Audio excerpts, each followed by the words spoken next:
Hey, what's up, everyone? So, we all know preparation is a key in all aspects of life. Whether you're preparing for a project, a presentation, a trip, or a challenge, being well prepared increases your chances of success and relieves anxiety. That's because a well prepared mind is a confident mind. And that's why I partnered up with My Patriot Supply. Since 2008, My Patriot Supply has helped millions of Americans gear up for emergencies. Today, their popular 4-week emergency food kits can't stay out of customers' carts. You can go on my website, preparewitheddy.com, and get yours now with $50 off.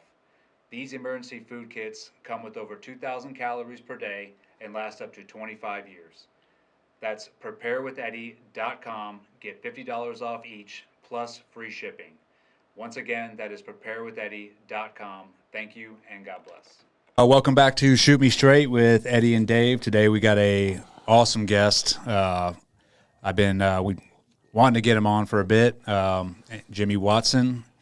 I think first time, obviously team guy. Well, actually, your career is. We'll get into it. It's pretty extraordinary. All the things that you've done.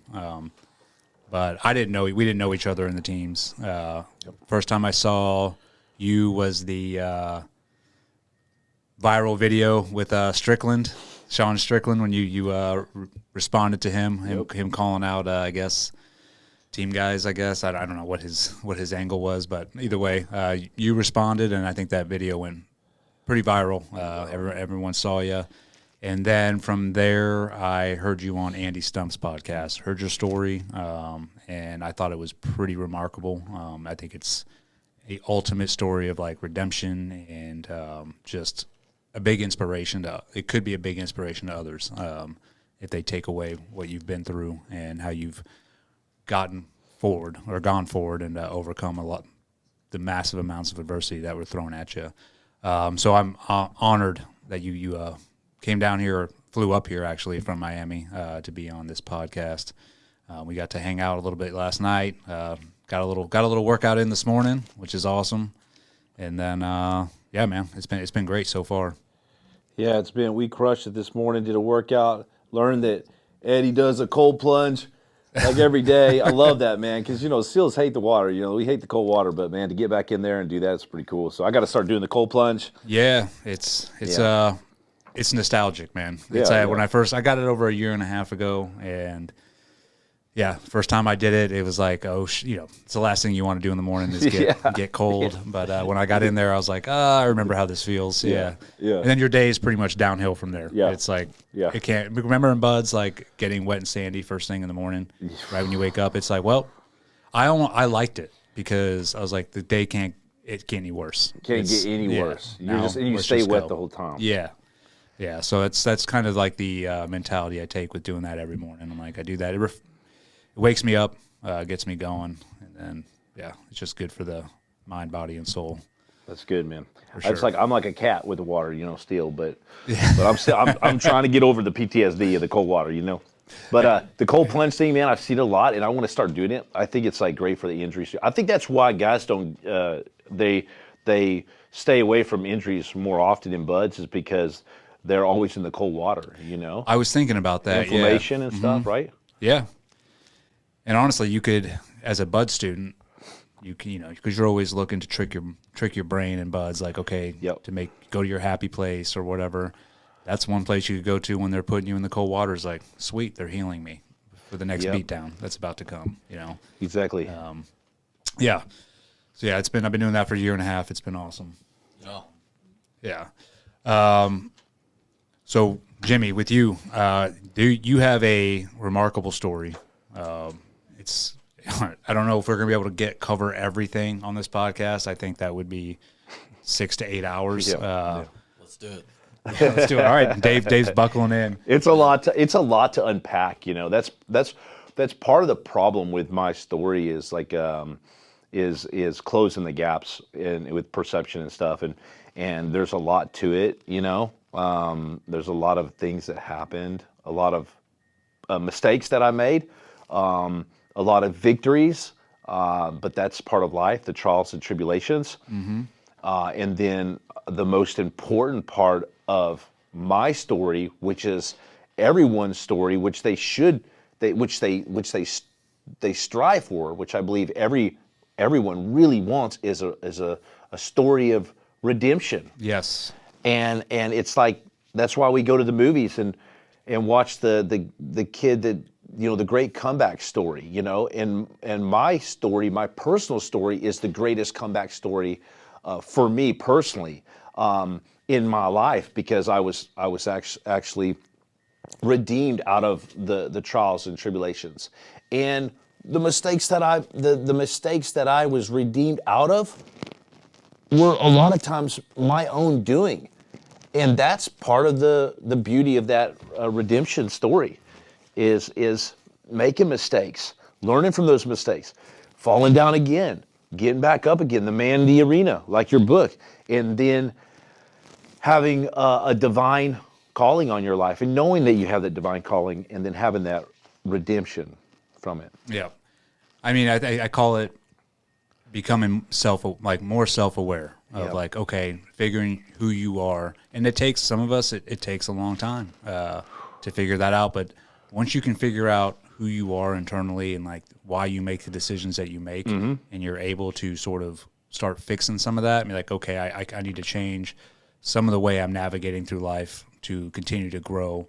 And also, the most importantly, is to continue to help others. You have to be fully self-aware of who you are and understand that you are not a perfect human being. You are not God. You are as imperfect as the person to the right and left of you. And so to be able to humble yourself to that, and then also to be vulnerable and tell your story and be authentic and be like, this is who I was, and sometimes this is who I am now that I'm continuing to work on.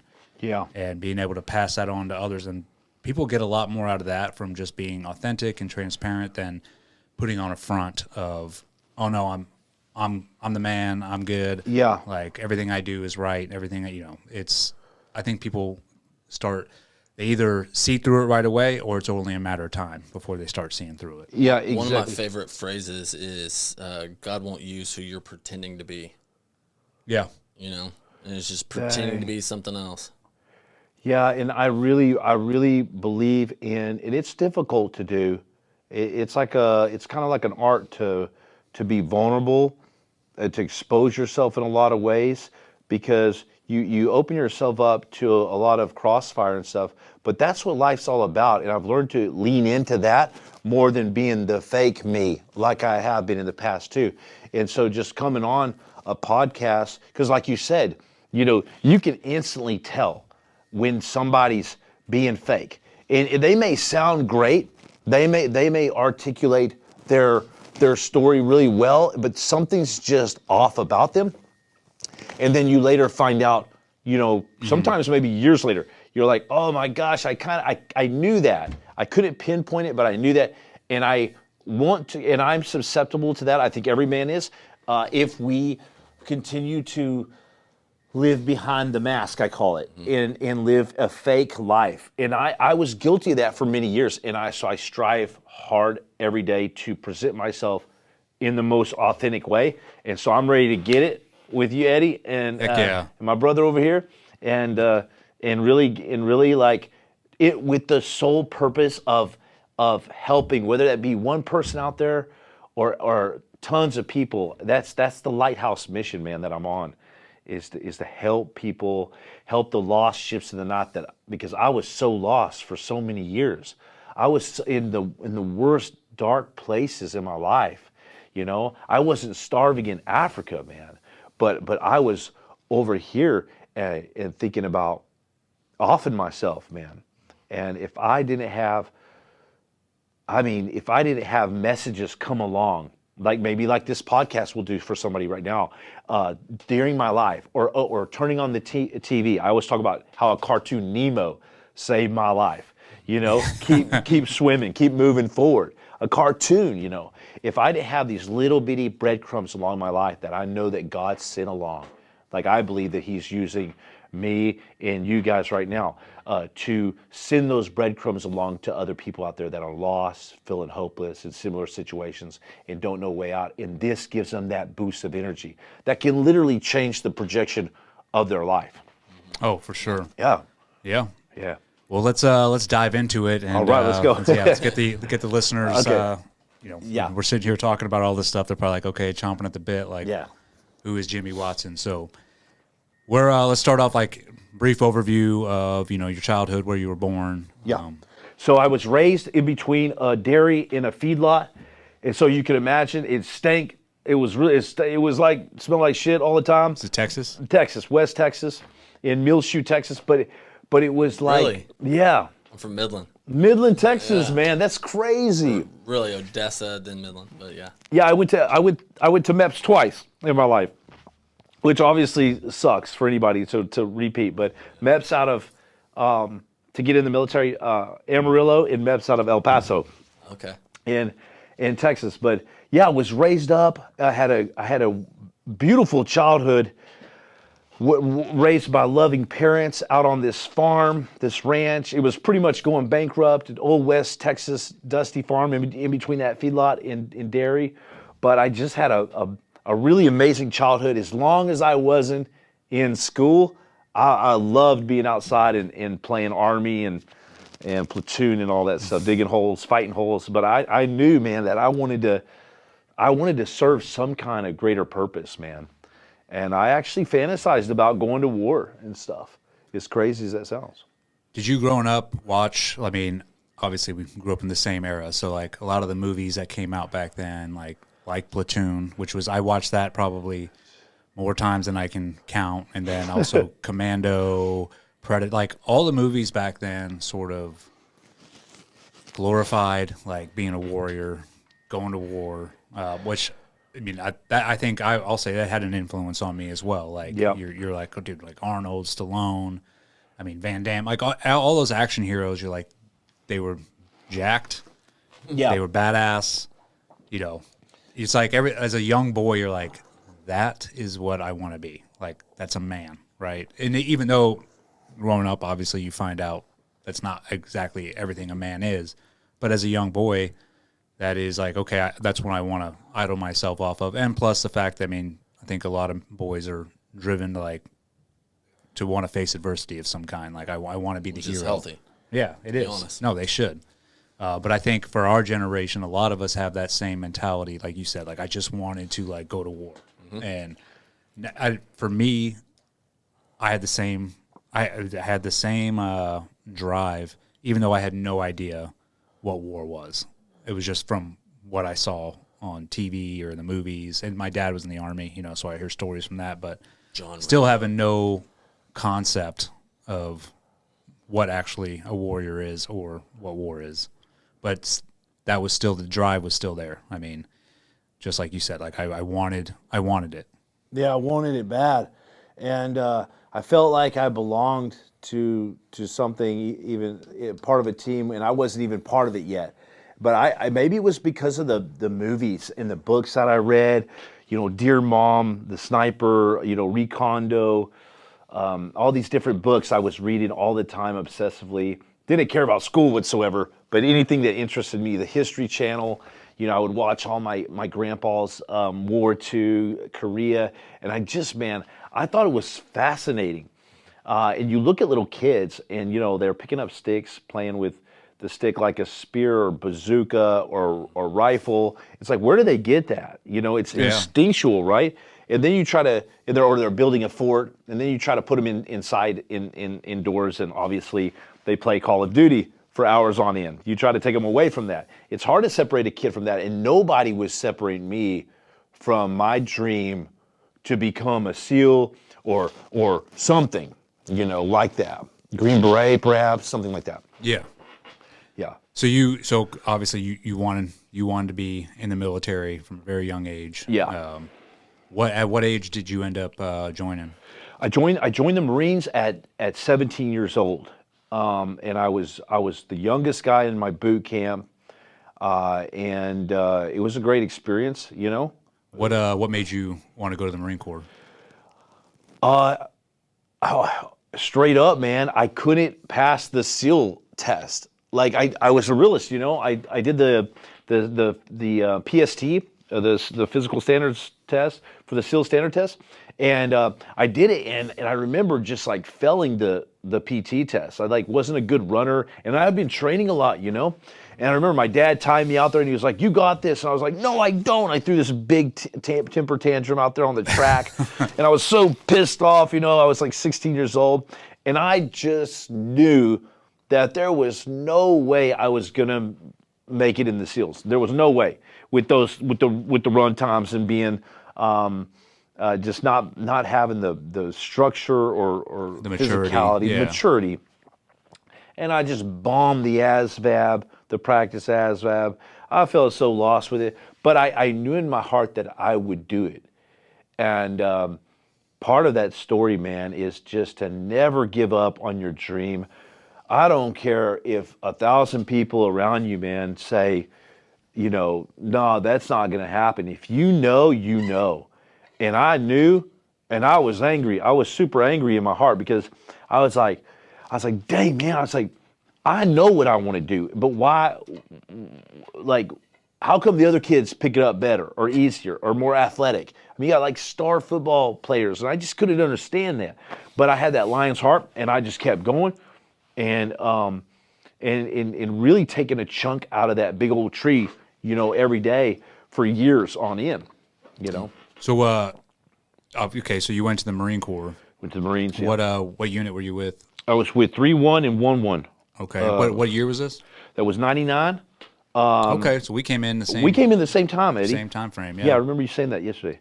So I came in at 99, MCRD, West Coast Marine, and then went to infantry, School of Infantry, Yep. right down the road, and then got to Camp Porno, and there was a bunch of steroided out Marines. I mean, this is pre 9/11, you know, and there was like these big jack, like straight up dudes juicing. Oh, yeah. And they were drinking beer. They had their salty camis on. It was when we still had the woodland camis and the black boots. And I remember, man, getting there and on the bus, straight from School of Infantry, where you're doing these range runs and you're doing crew served weapons, really learning the basics of being an 03. I was 0311. And we traveled just right up the road. I thought we were going to go to some beautiful place or like, you know, 2 hours away. We got in a bus and literally drove like 2 miles down the road to Camp Horno. There's nothing out there either. Freaking nothing. Yeah. It's where Heartbreak Ridge is Yeah. filmed. And I show up, man, and I get off the bus in my brown Alphas, and literally a guy walks by and he just looks like he just went through the ringer. Like he looks beat up, and he says hat's all crooked, and he's carrying a wheelbarrow full of bricks, and the bricks were falling out, and he looked at me with these crazy eyes, and he said, "Welcome to hell." And like a beer can came and hit him in the head for saying that. And I was like, dude, what have I done? I mean, hazing was like prevalent, you know? When I was, I was with 1-8 in Lejeune. Yeah. And I always tell, like, one of my poignant memories ever is when the new boots would come in from, you know, boot camp, and we would be told, like, hey, we're getting a batch of new guys today. And the whole battalion was in on it. So, like, the leadership would let dudes off. We'd have, like, half a day, and everyone is just, so the barracks formed this, like, you know, U shape, and there's a courtyard in the middle. And then the buses would pull up, and everybody's been out there drinking all day waiting for these new recruits to arrive. And it is game on. I can't just, it's like prison because, dude, I watch these young kids walk out, and they're all in their Alphas or whatever uniform they're wearing.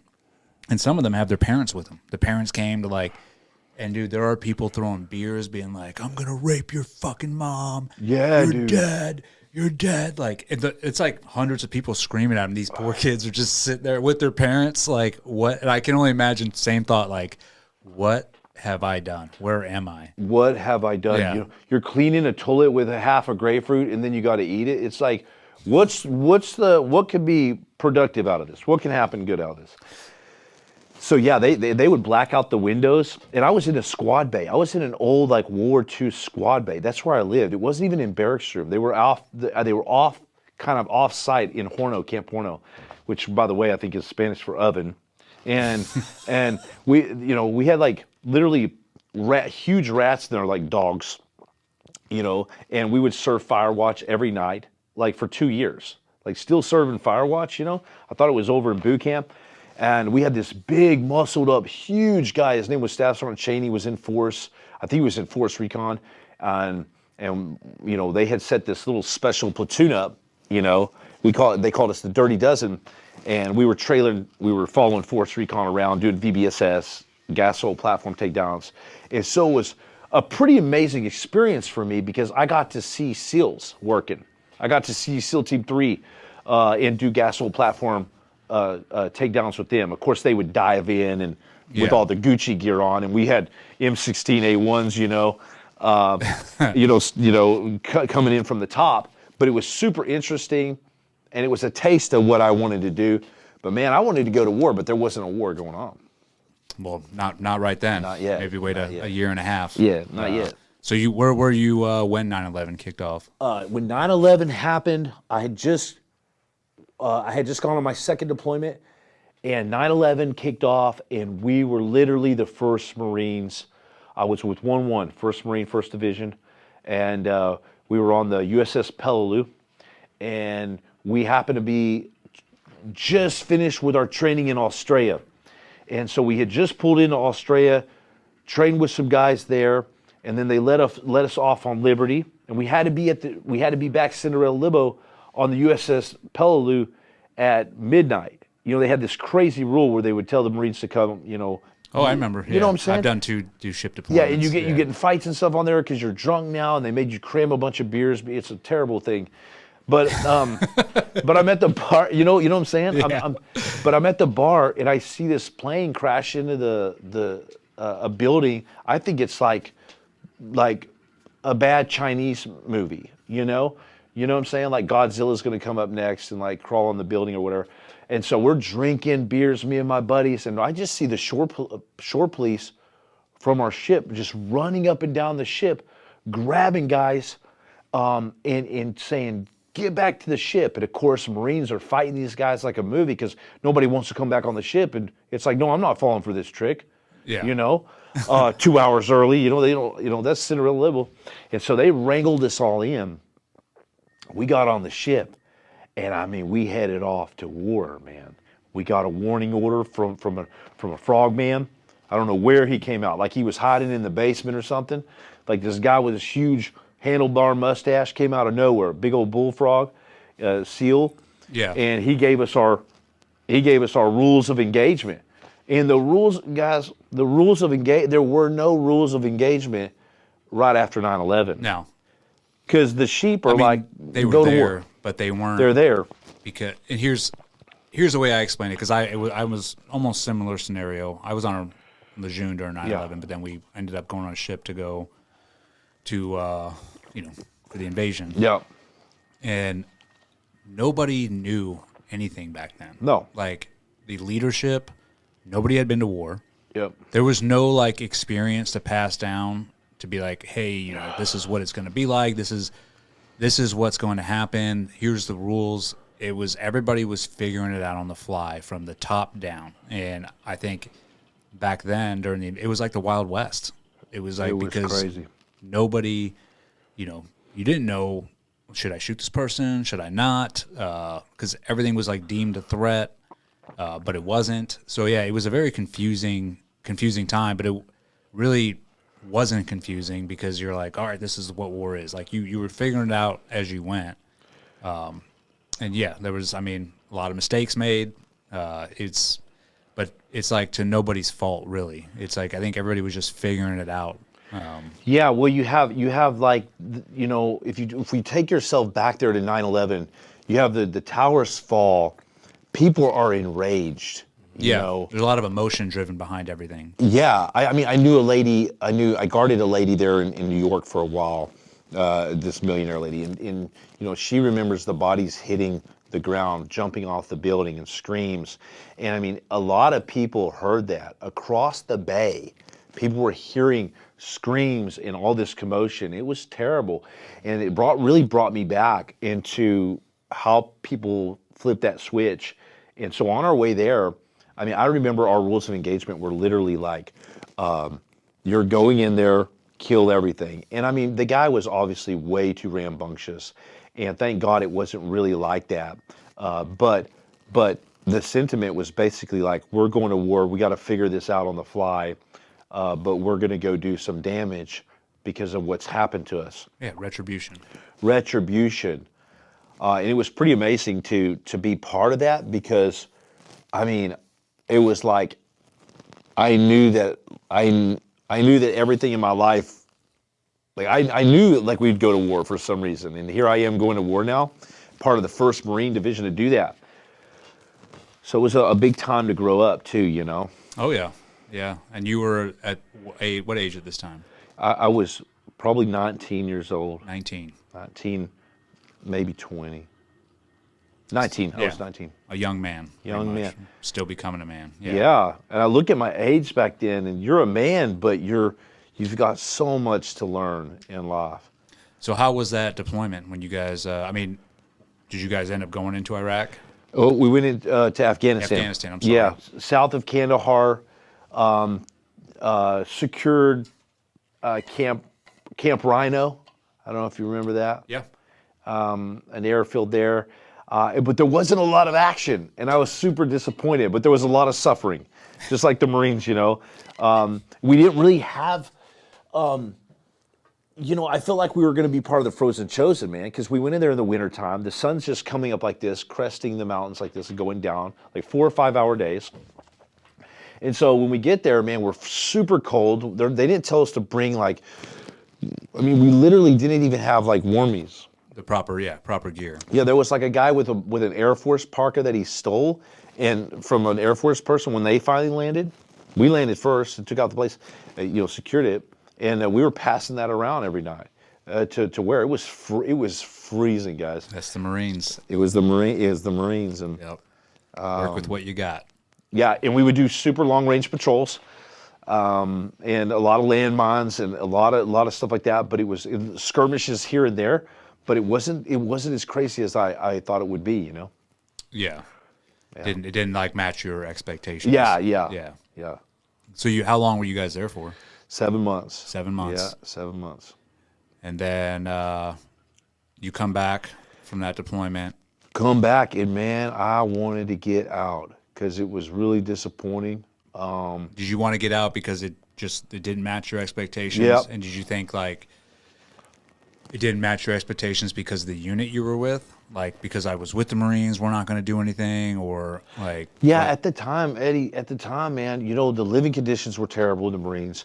You were treated like a piece of shit. I mean, straight up, you know. And the things that I said that I would never do to my junior Marines, I did the same or worse, like hazing and all that stuff. Yeah. Because you know, and I thought I would never be like that because I hated my senior Marines for doing what they did to me. So now I'm treating the junior Marines the same way because that's all I know, and that's how the Marine Corps was, right? And I don't know if things have changed or not. But I knew I didn't want to stay there much longer. I wanted to do the SEALs, you know. So you still, being a SEAL was still like, that was the dream. Yeah, and I had interactions with team guys, and I was like, this is what I want to do. I saw some in a Jeep just like launching off sand dunes in Afghanistan, just playing around out there with cut off shirts and beards and stuff. And I was like, this is what I want to do, man. I don't want to, and here I am at a fighting hole that I just chiseled out of pure granite rock, you know, with my E-tool. And we're eating 1 MRE a day in a jug of water because we got to conserve and freezing. And you see the SEALs out there playing around, having a great time. And you're just like, dude, I gotta move up in this world, you know? Got to do something else. But I love the Marines. Oh yeah. I say it every time, man. I'm blessed that I got to start off with the Marines. That's who chiseled me and raised me, and like that's where I got most of my, I guess, ethics or ethos from. Yeah, and I carried that on when I went into the teams. And I don't think I would have had such a great career in the teams if I hadn't have gone to the Marines first. Because exactly, that's who raised me. And as much as it's their motto is, do with what we give you, suck it up. I mean, that they are the ultimate like grunts. They are you're given barely anything, and you're treated like shit. The way I explain it is like Marines are like they keep them in a cage and constantly batter the cage to piss off, the dog, and then until it's time to release, and then it's like go, and that dog is ready to kill everything in sight. Yeah. And that's how they treat Marines. It's like they keep them mad, keep them angry. Well, you remember the Marine Corps saying, and I doubt it's this anymore, but literally I was thinking about this on my trip here. It was mission accomplishment and then troop welfare. Like it was mission, Yeah. it's mission success Mission first. is first. And then troop welfare, which puts you way down the bottom if you think about it, And that's how it was. But it was good for me. I needed that. I needed to be ironed out. And I think a lot of young men, they got years to kill. You need to kill off some years in your 20s, especially if you're a wild man like me, like I was. Yeah. Get you some discipline. Yeah. Yeah. Some work ethic. So you came back, and then what was the next move? You didn't want to. You're like, okay, I'm done. Came doing this. back. I'm Yeah, done playing Marine. Yeah, I got out of the Marines, and when I was a man on a mission to do the SEALs. Well, this time, I go and try and do the physical standards. I can make the standards barely, so I'm climbing up in this world by now, moving along.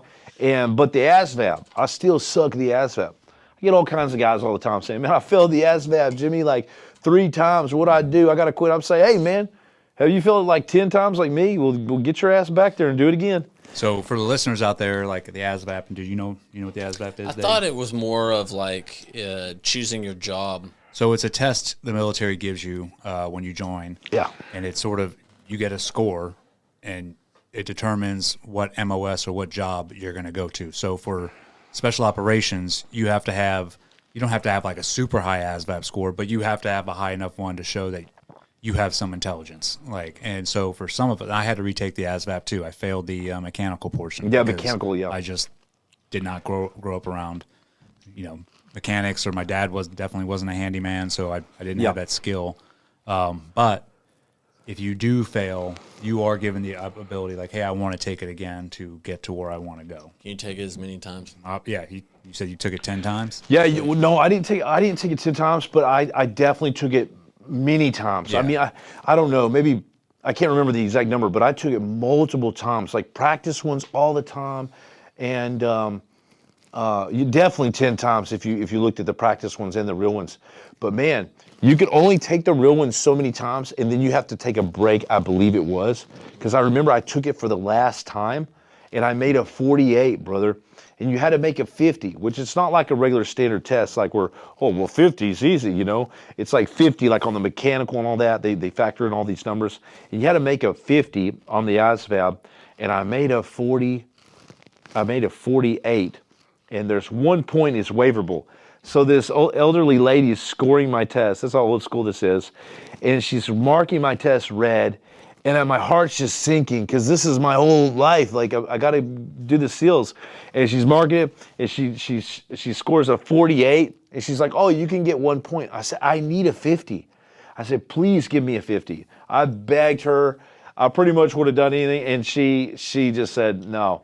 And so I walked out there so disappointed because that was my final time I could take it for like another 2 years, I believe. Oh wow! So I was like, I don't know what the exact rules are, but I was walking out, man, and I'll never forget this Green Beret.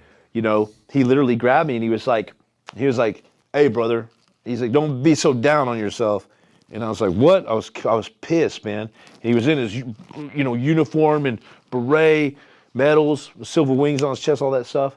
And he said, he looked sharp, and he said, "Today's not your day, brother, but perhaps tomorrow is." I said, "What do you mean?" He goes, "Well, you ever heard of a company called Blackwater?" And I had looked at Soldier of Fortune magazines, and I had read about South African anti-poaching patrols, all this different cool stuff. And I wanted to go do something adventurous like that. And so when he told me Blackwater, I said, "No, I've kind of barely heard about it." He said, "Well, look them up, and then put your resume in there, and then go SEALs, man, afterwards."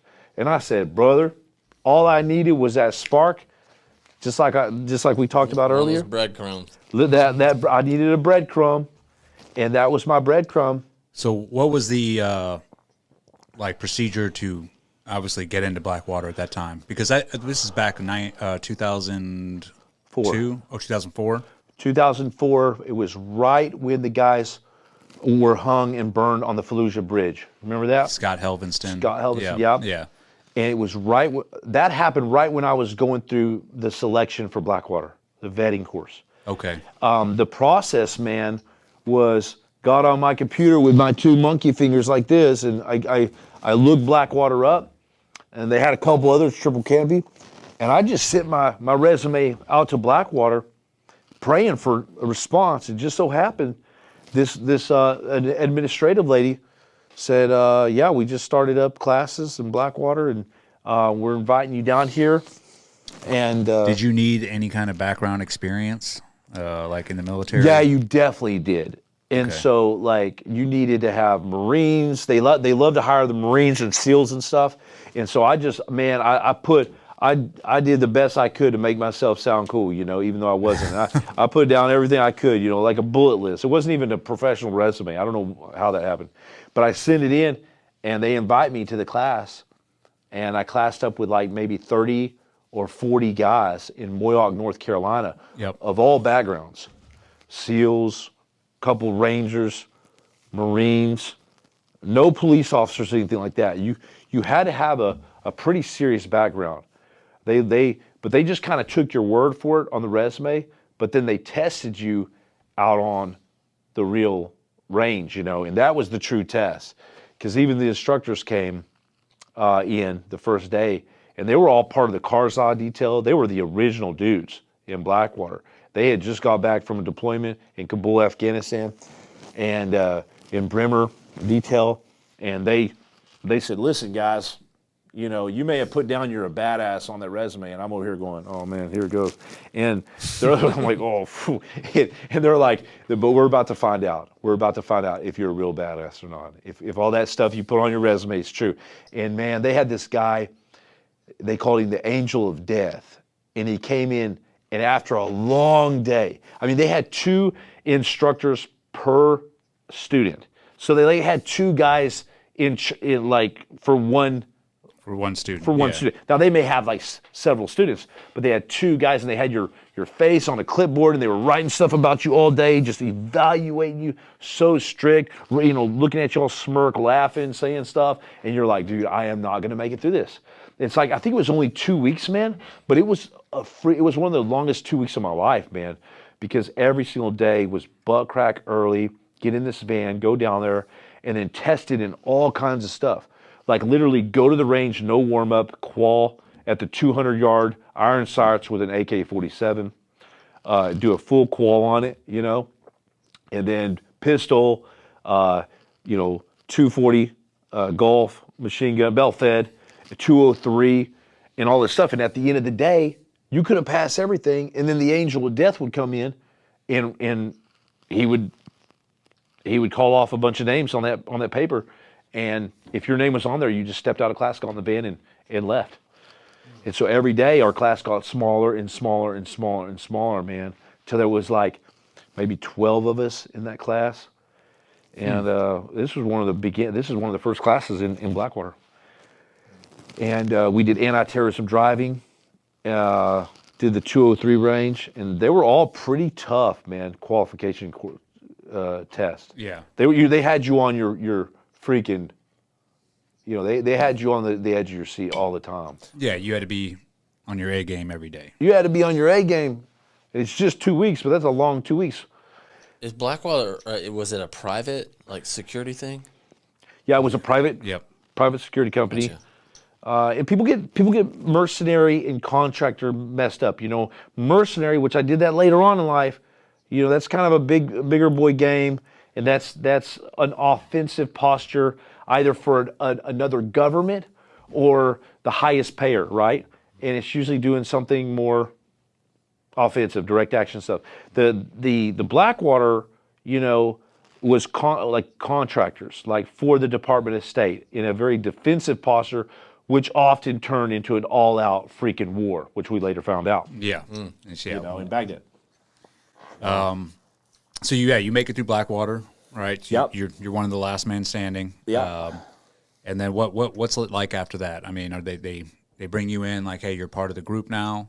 Yeah, they said when you want to go, you made it through the course. Congratulations, you're going to Baghdad, Iraq. And when do you want to go? I said right now. They said right now, and I said right now. They literally said, okay, tomorrow you're flying out of Virginia, the main airport, and straight to Amman, Jordan. Maybe you stopped in Germany, wherever, to Amman, Jordan. We will always stop at this Amman, Jordan hotel, get this cool little breakfast, pita bread, the works, salami, cheese. And then we would fly out the very next day, and I did this many times over the course of the 4 years I was in Blackwater. But we would fly out of Amman, Jordan on a twin Lacasa prop airplane with these ballsy pilots, man. And we would take off in this twin prop airplane in this 6-seater with a couple other Blackwater dudes, bearded out and stuff.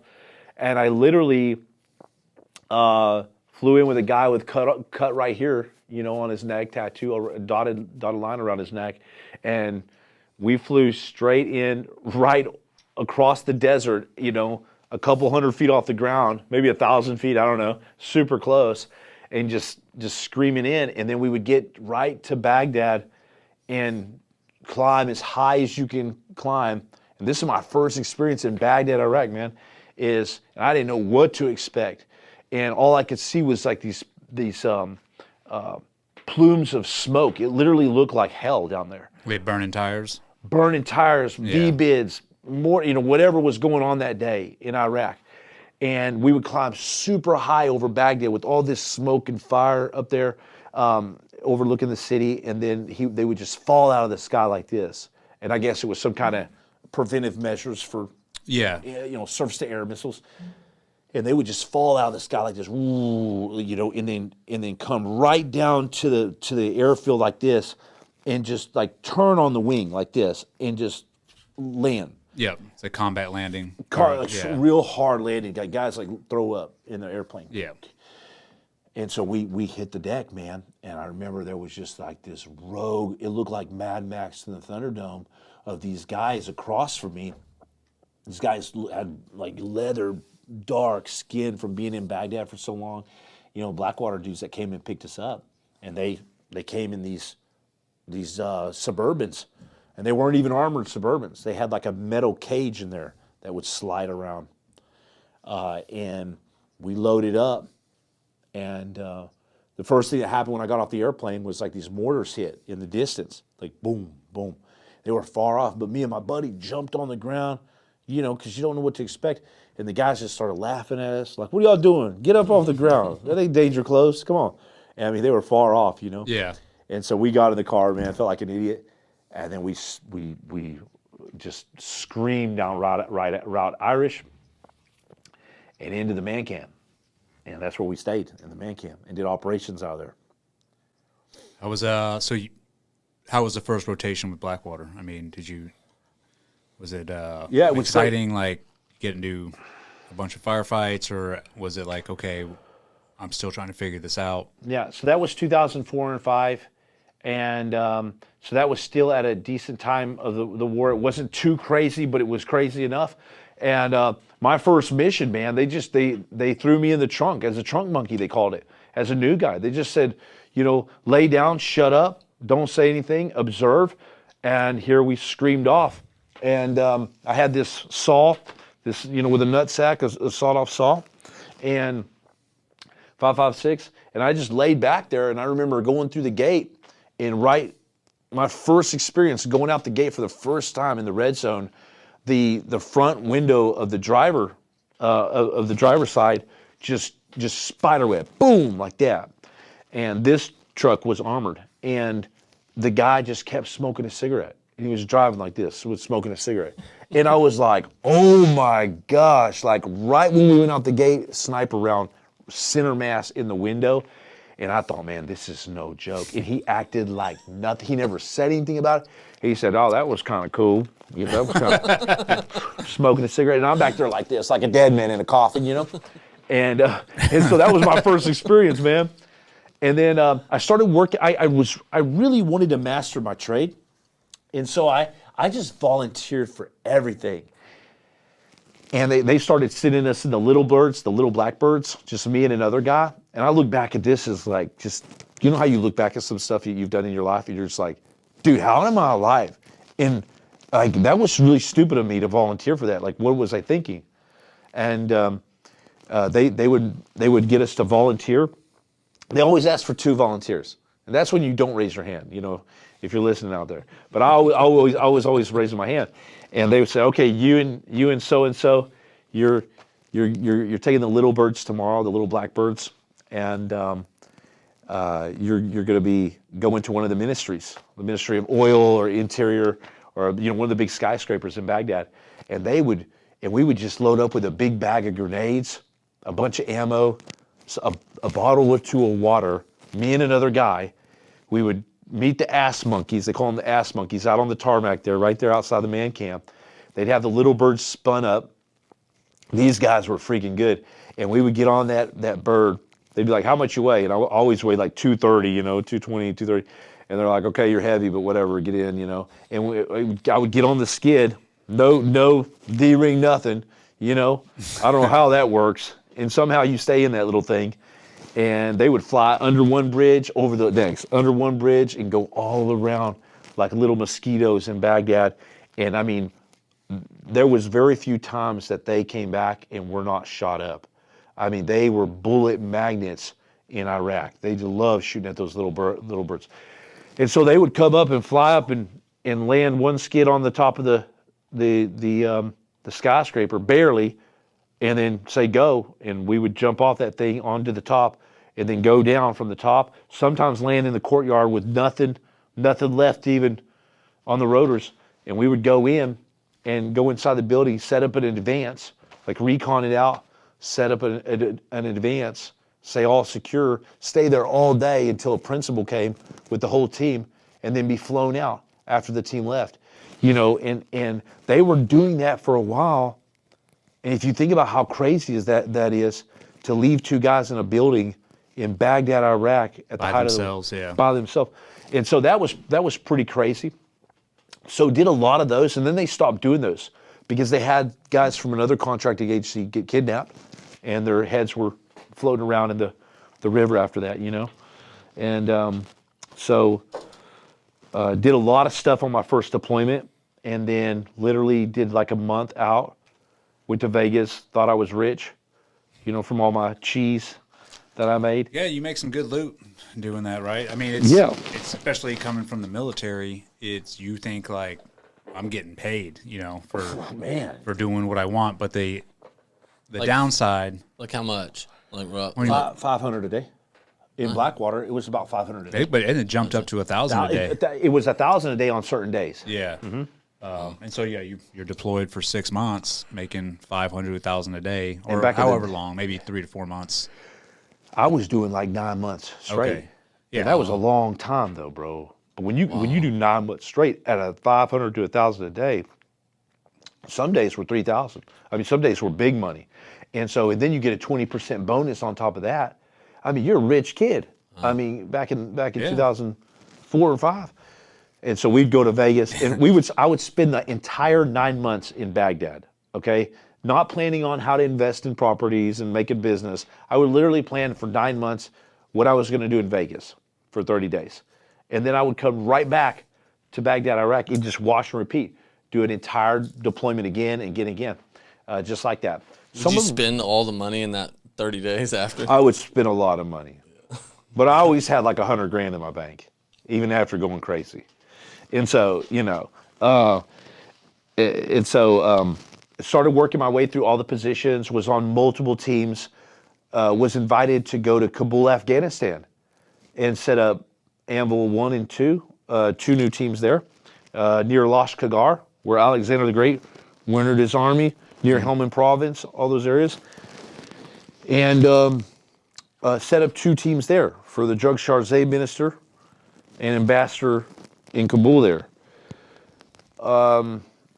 And we were doing long-range runs, trying to be indigenous. Like literally, we had these man dresses on, and we had the Velcro right here over our kit and and our weapons, and we would do these long runs across Afghanistan to certain meetings and stuff with guerrilla fighters and stuff. It was kind of a crazy time, but my Were heart. you just gathering intel and then bringing it back? Or? We would literally do meetings with certain leaders of certain fighting sects groups, and they owned the different poppy fields. This is crazy, guys. I would sit in these meetings where they would talk to this leader who owned these poppy fields, right, this territory, and he would ask that the drug charge minister or whoever at the time, one of his strap hangers, would destroy other poppy fields and not his, the heroin trade. And they would do that. And we would go out and do a picture taking of them cutting the poppy fields down, hundreds of workers with weed eaters, cutting the poppy fields like this high. And I was like, why don't they cut it down at the base? And they said, oh, so it can grow back. So it was just picture time. Yeah. It was all bullshit. It was all BS in Afghanistan. Well, I think everybody found that out. Every bit That of was it. we were all duped, but yeah.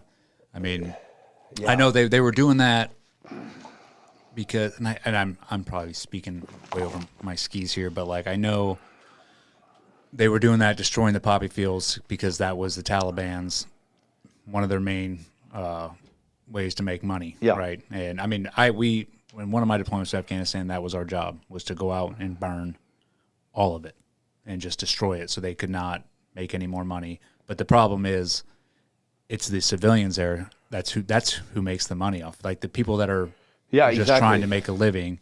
So yeah, it was complete just BS. Complete waste of time, BS, and really dangerous for our troops. Yeah. Oh yeah. We were traveling around in those old Russian Mi-8s or whatever those things are, where there's 3 pilots or something crazy. Oh, I love those. Yeah. One guy's in the middle use doing those a all crank. the time. Yeah. Yeah. So you did that in that one deployment in Afghanistan. Yeah. And then how many deployments is that now? You've got like 3 or 4 with Blackwater? Yeah, I did 4 years straight of just turning and burning. 9 months straight here, 6 months in Afghanistan, transfer to Baghdad. But most of my time, I will say, was spent in Iraq. Okay. Numerous deployments. With Blackwater? With Blackwater, yeah. And I even, for some time, I even did background Asia, doing the anti-piracy stuff through the Malacca Straits and all that. But that wasn't as fun as I thought, so went back to Blackwater. But man, pretty soon in Blackwater, if you were there long enough, you're going to get spotlighted for being a team leader. Yeah. But I wanted to go over to Red Sail. At the time, you had to be asked to go to Red Sail. You didn't ask or volunteer. You couldn't volunteer. Is Red Cell part of Blackwater? Red Sail was part of Blackwater. What is that? They're quick reaction force teams and counter assault teams. And so my buddy, of course, he asked me, he's like, hey, bro, you want to come over to Red Sail? I said, yeah, absolutely. And so I got a chance to go over there. And the first thing I did was the rear turret gun, which was confusing because you had to do the exact opposite of what everybody else did. Yeah. If they said contact left, you had to pivot your turret right, and because it would be their left. You know what I mean? Yeah, you're facing the other direction. Yeah. So that was my first experience with that. And man, we weren't even wearing Hearing Pro. We had I had a little bitty. It looked like a badge holder for my plates. Like it was a little bitty plate hanger, no shirt. Like it was crazy. It was Wild Wild West. And we were running and gunning through there. But as we went along in Blackwater, it started really picking up, and the whole atmosphere changed while I was there. Like a storm was coming, and the death toll was getting much greater for contractors, for military. Just as many contractors died as military, and we were always having these memorials or funerals. Or, hey, man, you hear Luke died? Yeah, man, terrible. Always, knowing somebody that died or got hit next to you. And so it was heating up. And it was just a matter of time because Blackwater was doing 5 to 8 missions a day. They were doing the majority of the contract work. The majority of the contract work. And they were working us like dogs without end. You know, you would do five runs to 8 runs in one day out in the red zone, you know, all over the place in your quick reaction force team. And we started monitoring the Marines, the Army, the National Guard, and other contracting groups. And just like the generals told Eric Prince at one of his galas, they said, Eric, we want to thank you. He said, why? He says, you're our 911 force. So Blackwater adopted these, like you said, Eddie, you know, things adapt and change as the war progresses. You know, rules of engagement become tighter. You know, things, you know, it's loose at first, and then things get tighter and tighter and tighter until the end of war, they're prosecuting guys and stuff. Yeah. You know, it's like, you know, go to war, do whatever it takes. And at the end of the war, they're like, now put these guys in jail. Yeah. And that's how it was. In Blackwater, you know, I was being called I was getting awards, I was getting medals. I mean, and it was, I shouldn't have believed the hype. I shouldn't have believed that fake validation and false stuff, because I was setting myself up for disaster. And because I just wanted to work. The first 3 things I told my guys when they made me team leader of the quick reaction force team of 30 guys, I said, man, I'm here for you to believe in me. I'm gonna promise you 3 things. I'm gonna promise you that you get to work, because I know that you guys are pissed off at that, just sitting around and not being utilized like you really get. They could utilize, and I maximized our potential in Iraq to go out and actually do work, save other teams, help other teams, whether it be changing a tire or being overran by insurgents. We were going to be there and set up a wall of steel and get you out. And so I promised them that. I promised them sleep, more sleep than I would get, and I promised them food, you know, the best I could, you know, because guys weren't getting to eat. It was bad time management. And so I built a very strong bond with my teammates over there, and things were going great. Mm-hmm. And I was being called into the office by the leadership in Blackwater, and they were like, Hoss, because they call me Hoss. Hoss, man, good job, bro. You're doing great. And I'm like, thanks, guys, you know. And they're like, make sure you do whatever it takes. And this is an important part of my story, because the same leaders that later on just turned on us, the Biden 4, the Blackwater guys, and me, the same guys. These guys, these like Nick Polis and all these guys, Chuck was one of them, all these guys. These same guys are the very ones that were like, go get them, Hoss. You don't need permission for us to do anything. Go out there, do the work, and because it made them look great. Yeah. You know? And so I'm like all about it. I'm a sled dog at heart, a war dog, you know? And I was like, all right, we're going to work harder. You know, we don't need permission from these guys in their air-conditioned room eating ice cream to go do stuff in war. It was all up to the team leaders. When you say permission real quick, is that, hey, this SEAL team needs help, can we go over there and help them? Or is it like permission to take the shot? Is it all of it? And the problem people have, especially coming from a military background, looking on the outside in Monday morning quarterbacking, the Nisar, Baghdad's Bloody Sunday, all this stuff, is they look at it from the military perspective. Well, like Jimmy disobeyed orders. There were no orders to disobey. It ended and stopped with me, with the team leader, because there was no eyes on target. There's no overhead. You know, you got the little birds, but there's no drones. It's literally like up to each team leader to make his best judgment call.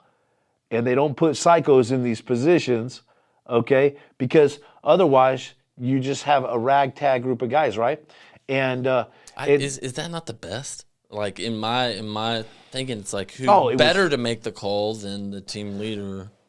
Yeah, and I think what Jimmy's trying to explain is like, from a military mindset, I don't care who you are in the military, you're getting permission from somebody to go do something. Yeah. I don't care if you're at CAG or Dev Group, or like, there is somebody authorizing you to be like, yes, you may go do this.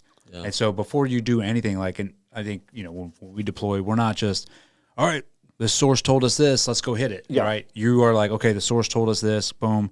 You go to leadership like, hey, we have all this intel. This source telling us this.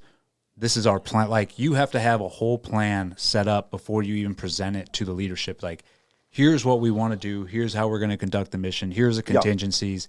Here, here's the go, no go criteria.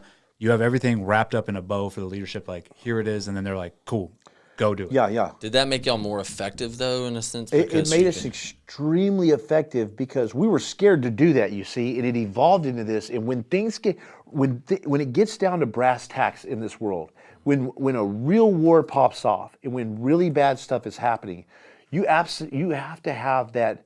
You have to have a hierarchy of some sort. You can't just be some rogue cowboy. And at any time, they could tell us to stand down. That's coming from the Tactical Operations Center. That was different. They could say, hey, negative, stand down. You're not going out, and you'd have to say, roger that. Yeah, you'd obey that order. Roger that. But they didn't want to do that, you see, because they knew when it really came down to it, we were actually saving lives. And by giving us unrestricted access to our own brains into saying, you know what? I'm going to make this call today to go save this team. I believe that we can do it. Because, see, the delay is what was killing the Army guys. Mm-hmm. The delay is what was killing all the guys over in Iraq. We're getting shot at. Can we fire back? Well, let's see. Let's talk to the Tactical Operations Center. And then they get, then it takes them an hour and somebody's dead, or the sniper leaves and kills some other people. And so they gave us full authority, like knights, the Templar Knights. Yeah. And it was a real relief to get that. Mm-hmm. And you were still under someone's authority. You weren't a rogue cowboy, but you just had the freedom of movement to say, no, we're not going to go out there. That's going to get us killed. Or, hey, guys, buckle up your chin straps. We're going, man. Tighten up your chin straps. Yeah. I think there's pros and cons to both. I think it's good to have that freedom of movement and that level of trust put on you as a team leader and be like, go get the job done. Yep. But also, I do think that there's some validity to getting authority as well, because that way it's like, okay, hey, we're going to do this, and we're giving it. You're giving us the blessing to go do this. That way, it's like, all right, you're now invested as well. Yeah. So if something happens, you approve this, so you're good to go. But that also has downsides as well, because then you have some risk-adverse officer who is like, no, doesn't approve anything because he doesn't want anything to happen on his watch, right? So then nothing gets done. So that's why, hearing him being like, yeah, we have freedom of movement, you're like, that's exactly what we should have at times. Like, you should be able to, the trust should be in the platoon leadership to where if it is like a quick reaction mission, like QRF, we call it, right? There's not a lot of time. You have, hey, boom, debrief, or the brief is like 15 minutes, boom, boom, boom, chalkboard. This is what we're doing. Let's go, right? But a lot of the times when that quick reaction is called upon, there's a delay because it's like, well, we need to wait for authority. Can we go do this? And then people end up dying. Yeah. So there's pros and cons to both for sure. Yeah, and they were trying, to your point, they were trying to be restrictive at first, and the restrictions were delaying us enough to not really be effective enough to get these guys out, right? And so they realized that, man, this could go extremely bad if we are hesitant. So what we're going to do, and kind of to shift blame, on us, was we're going to give you full authority. Well, that was probably the worst thing that could have happened to us. Well, especially to you. To me. Because now you're the team lead and everything falls on your shoulders. Yeah, there's no skin in the game, like you said. Yeah. And so it was actually a bad thing. I felt like it was a great thing at first, but well, like many things, and good things can turn bad, especially when dealing with the military or contract world and all that. Yeah. So I think that'll bring us into the incident. That changed your life. Yeah, and with that too, and maybe you can relate. I don't know, Eddie, but with that too, some of the guys were afraid to be in a war, but they signed up for this. That's what they were getting paid for. They knew they were going to Baghdad, Iraq. In 2007 was the absolute bloodiest, most atrocious year of the war in Iraq. as far as I know, in Baghdad. And so with that freedom of movement and with a real go-getter like me, like a war dog, I'm like, hey guys, we're going to work. I'm sorry if you don't like that, but you're not going to be sitting around Saddam Hussein's pool playing the snake game on your little cheap your phone. You know, we're going out into the red zone and we're going to do work. And yes, you may get killed doing this, guys. You know, hence the 500 to 1,000 a day. Yeah. You know, like, come on, guys. It's like, why do you think they're paying you so much? Yeah, ain't no free lunch. Yeah. And not on my watch. And so, man, we were working. And a lot of the guys loved it. But there were a few guys in the group that were scared shitless. Well, you'll have that. And I think I have the same thought, like, well, then why did you sign up? But also, I take a different perspective look as, like, we talked about being young boys, right? And we're like, I want to go to war. I want to do this. But we really had no concept of what that was. Yeah. So I think for some individuals, and this is just my opinion, especially after going through what I went through, and obviously it's similar to your situation, there are some dudes that like, I want to do this for the prestige.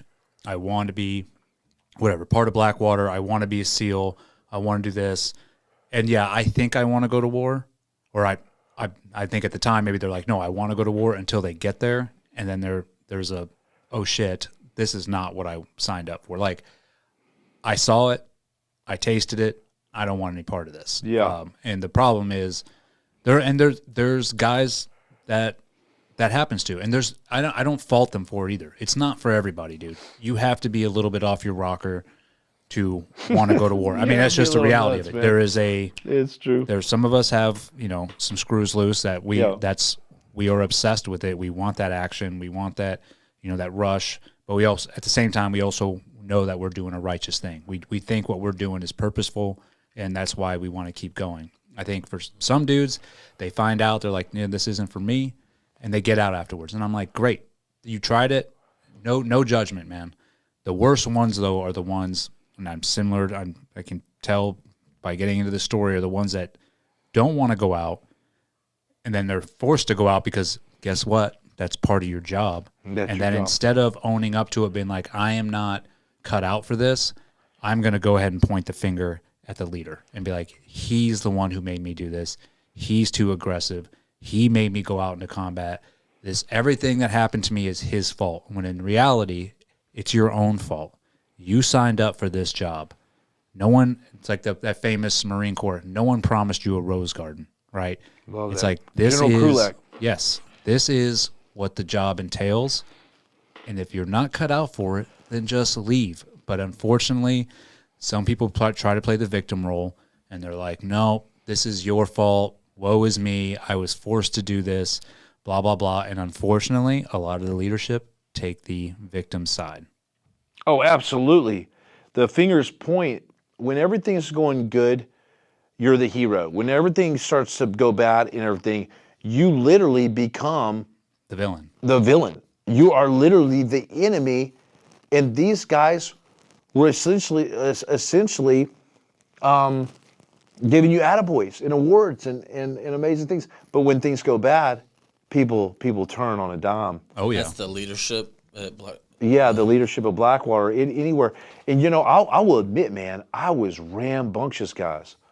I was a go-getter, man. And I was really, honestly, I was there not really for the money. The money was like the byproduct. It was like a little icing on the cake. But really, I felt fulfilled and called.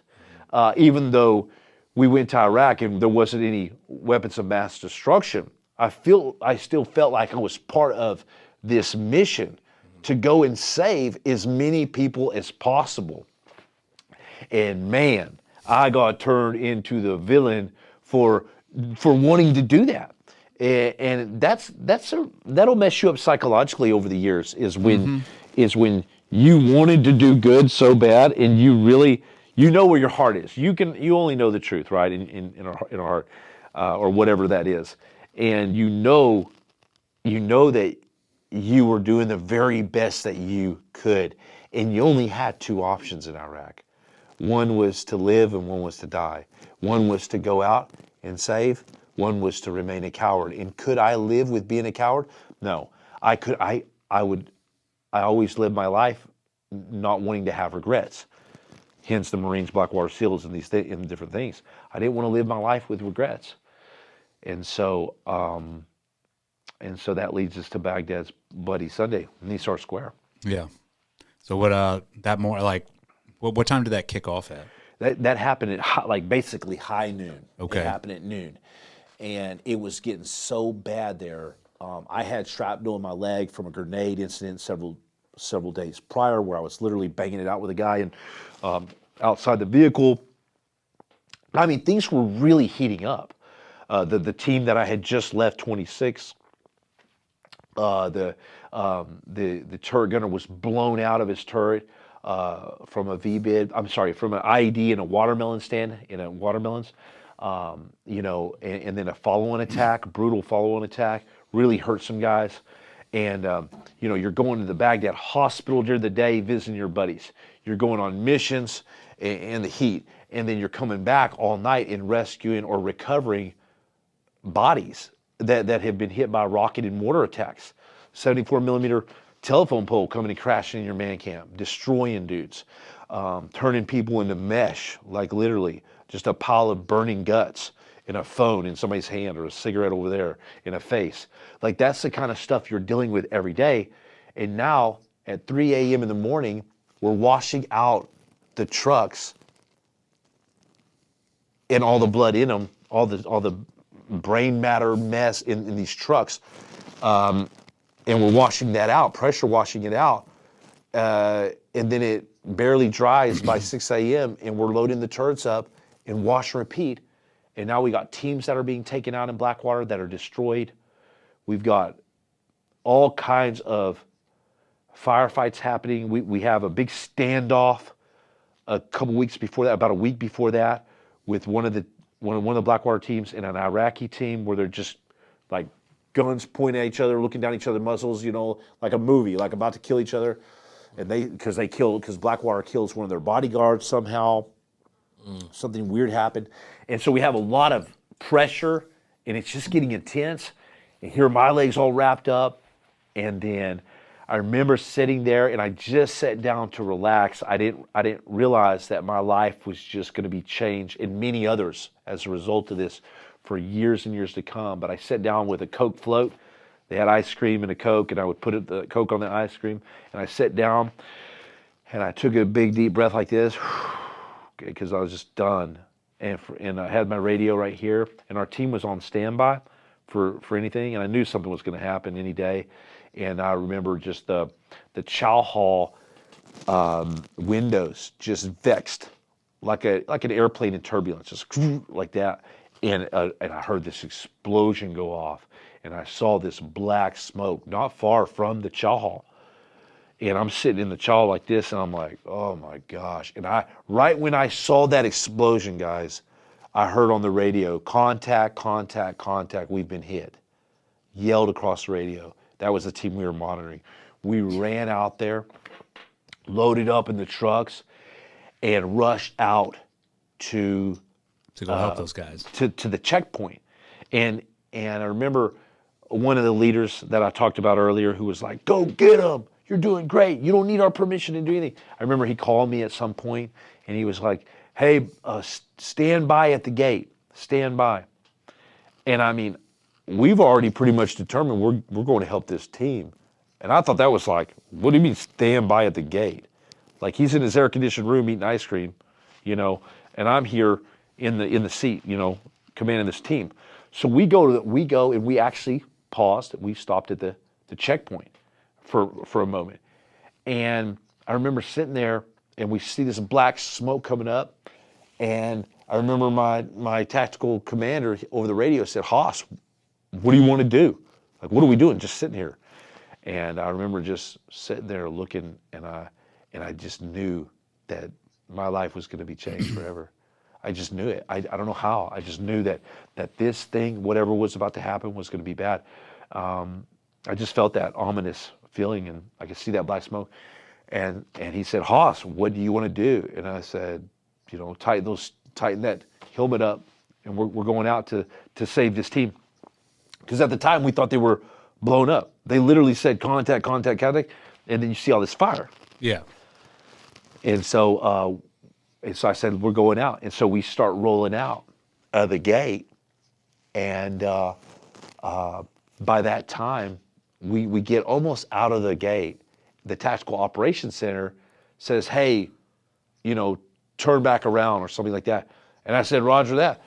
But the only place to turn around was this traffic circle called Nisar Square, which had been blown up to smithereens. It looked like that movie Tremors, where the worms go through and blow it all up.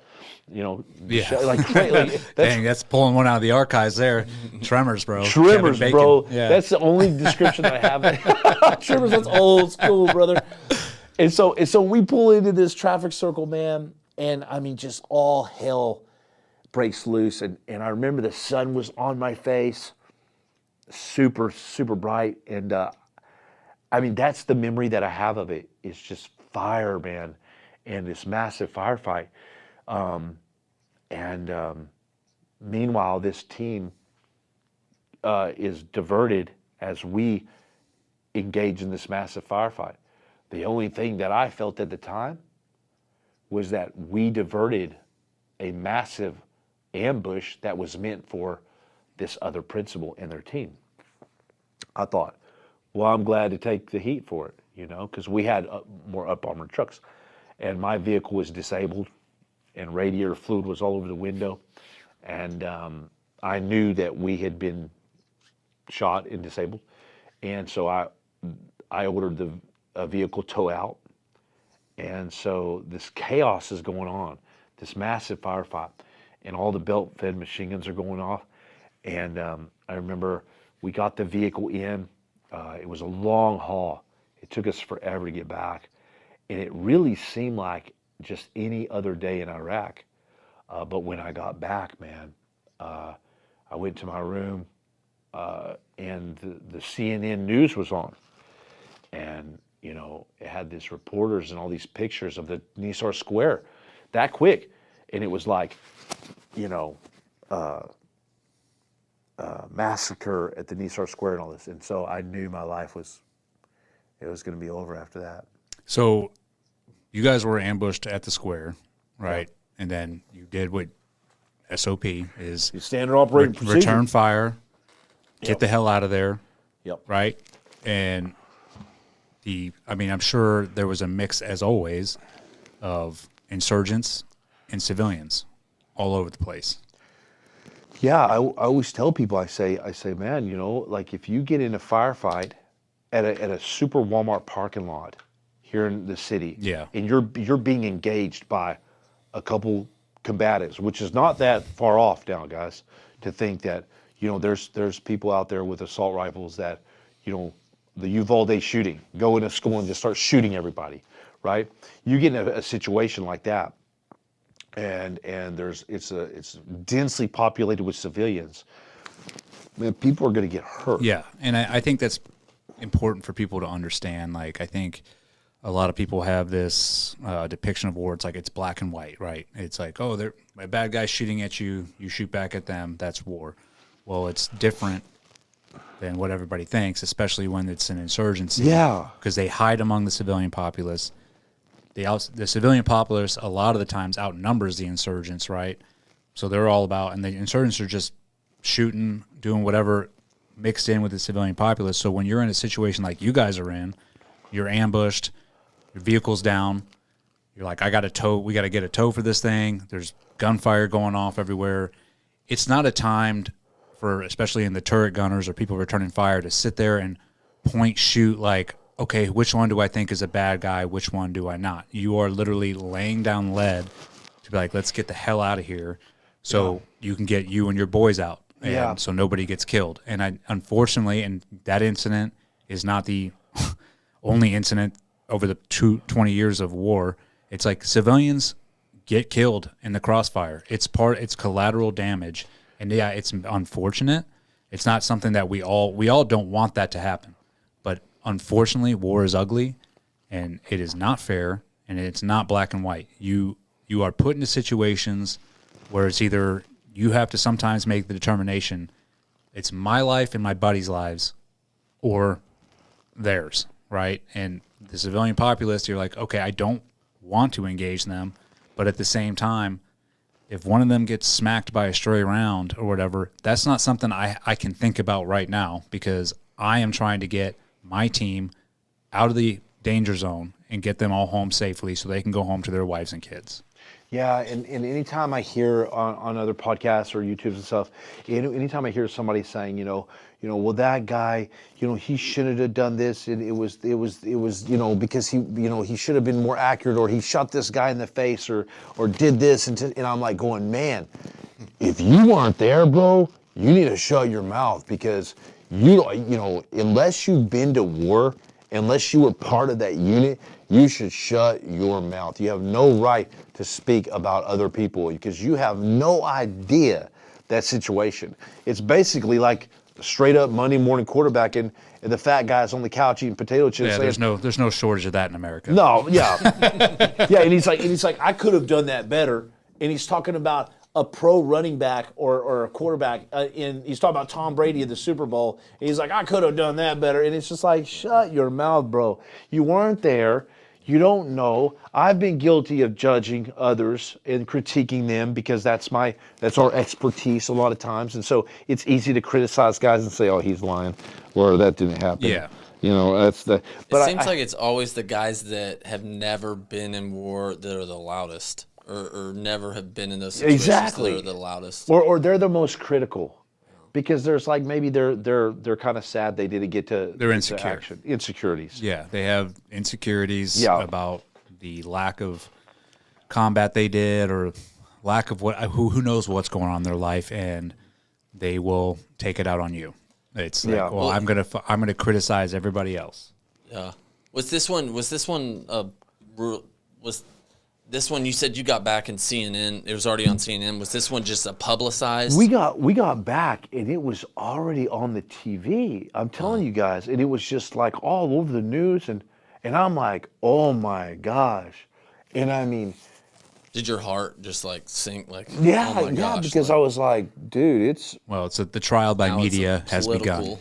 It's trial by media, and then all of a sudden, man, you know, Obama, the senator at the time, Obama, is this guy named Obama, right? He's a senator, and he gets on the TV, and he's like, these guys should be put in jail immediately.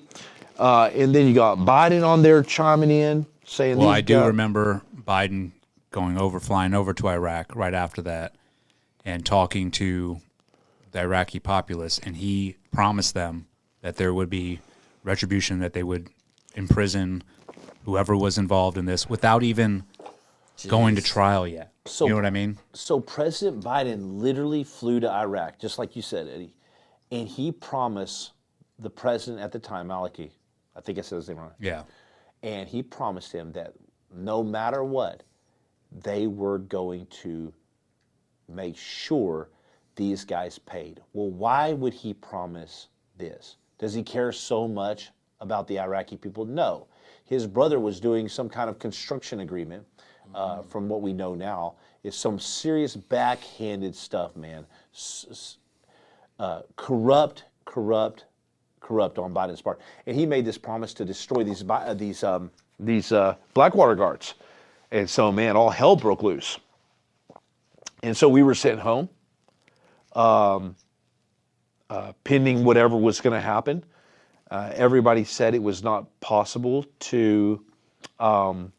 Everybody said it was not possible to come after us because there was all kinds of issues, and man, we were in for it, you know. Jeez. So when it got put on the news, obviously, you guys are watching this unfold. What's your leadership telling you? The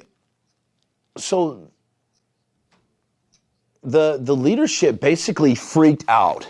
They freaked out. They were like taking everybody's guns.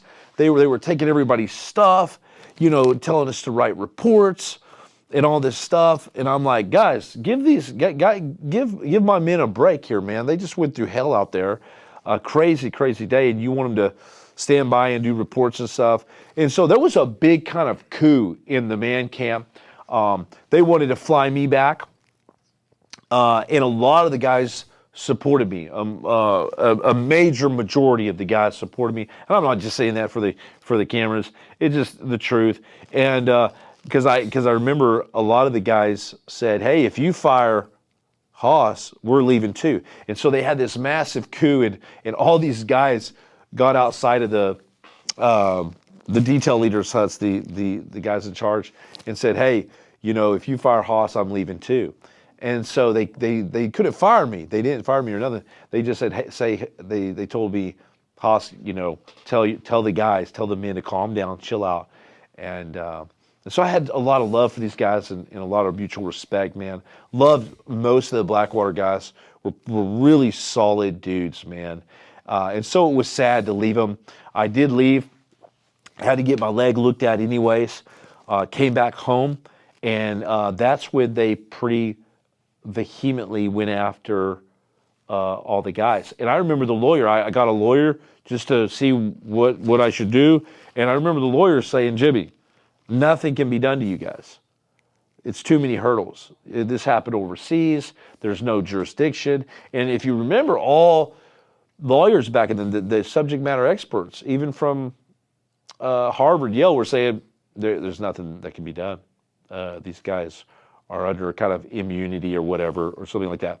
I can't remember exactly. But they were able to jump over massive hurdles, and an entire prosecution was spun up, and with the sole intent of going after these Blackwater guys, including myself. And were you the primary target in that, or was it more your teammates under you? no, what they did was they went primarily based off the protected sworn statements of the men. And so the only way they could find out what people did was to go through the sworn protected Castigar statements. And so these guys wrote statements under the impression that they were going to be protected for anything they said. Well, this corrupt prosecution team literally took their statements, and that's how they found out who did what. And so they went after those guys specifically. And that's why the case was thrown out by Judge Urbina. Judge Urbina did a 90-page freaking just blasted the prosecution, the original prosecution team for prosecutorial misconduct.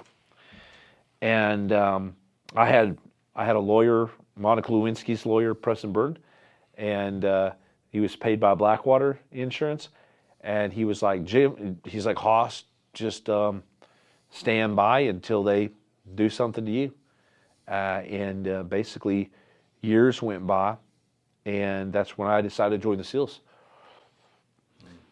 So you waited a couple years before trying to attempt to be a SEAL? Sorry, a year went by, and man, I wanted to get my life going, and not knowing what was going on, I just said, I'm going for the SEALs, SEAL or no deal, and went all the way for it this time. So while applying for this, obviously you had to join the Navy. Yeah. Right. And then I don't know if back then, because I know now, when these kids want to go be a SEAL, they do a whole psych testing, background testing, all this, these studies on these individuals, and which I don't know if it's a waste of money or not, but were they doing that with you? Because I imagine, did they know hey, you're still possibly under investigation? Man, so from the very, very get-go, I was straightforward with the recruiter. I told him I was part of this Blackwater thing, and they were like, "Well, yeah, I think I heard about that, And so I was straight up, brutally truthful on everything. Did the psych eval pass, went through the top secret clearance, but yeah, there was tons of information that had to be filled out, and basically it was like thread in the needle, the eye of the needle, right? And I just went through right when they were drumming this case up, but I knew most likely because it started steamrolling. Yeah. And these guys, it started picking up. These guys had to turn themselves in from Blackwater. They had to, I think it was Utah. It started getting serious. And then, it was coming down the pipeline. So I feared it was going to close on me, right? Well, right when I was about to be accepted in or not into the SEAL program, through about a year of paperwork and testing, is when that judge released the 90-page dismissal of the Blackwater guys. And so it was a major win for prosecutorial misconduct. We knew it was corrupt. And so everybody goes back to their lives. I thread the needle through the SEAL program, which was pretty miraculous if Yeah. you think about it. Because not only was I facing the possibility, the likelihood of me not making it because so many guys don't, right? But also there was the whole aspect where, man, these, you know, I could be gone after at any moment, Yeah. and arrested or whatever. What buds class were you? 282, and then finished with 283. How old were you when you entered buds? 26. Okay, so you're 26 years old. Good Lord, you lived a life. Yeah. After 26. How was your experience at Buds like? Because I know when I was in class I started 251, finished 252. I showed up. I had already, been to combat. Already had a taste. A little bit, was mature. Yeah.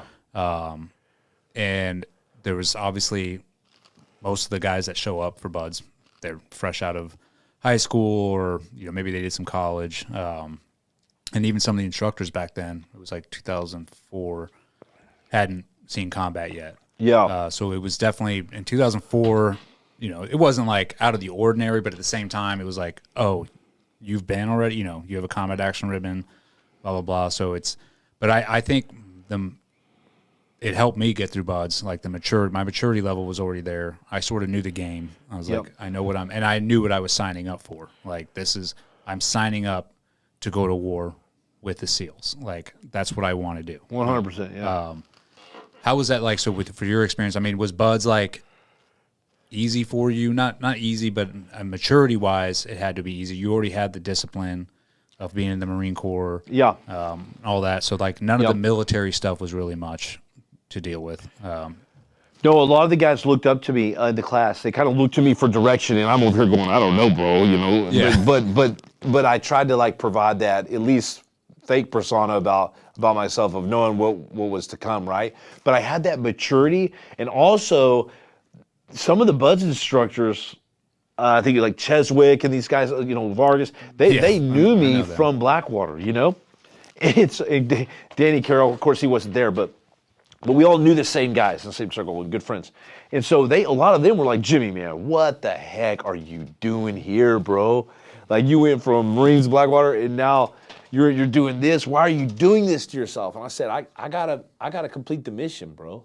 I gotta do this, man, for myself and to just, man, I was doing it, man, really. I was on a mission to kind of stick it to the man in a way. Like I'm going to show you for coming after those guys. I'm going to show you that I will do the impossible and I will make it. I don't care what it takes. I'm going to go for it all the way and throw my hands up into the storm and say, do your worst, I'm going to do mine. And that's what I did. And it seemed kind of impossible at times, because I always had that Blackwater thing looming over me. Yeah, I mean, you had a weight on you. Like a shark that was going to come down at any moment. And so you're having to produce at that high, that very high volume. And so a lot of times during the thing, that was kind of a factor of, man, you should just give up, Jimmy. It's too much.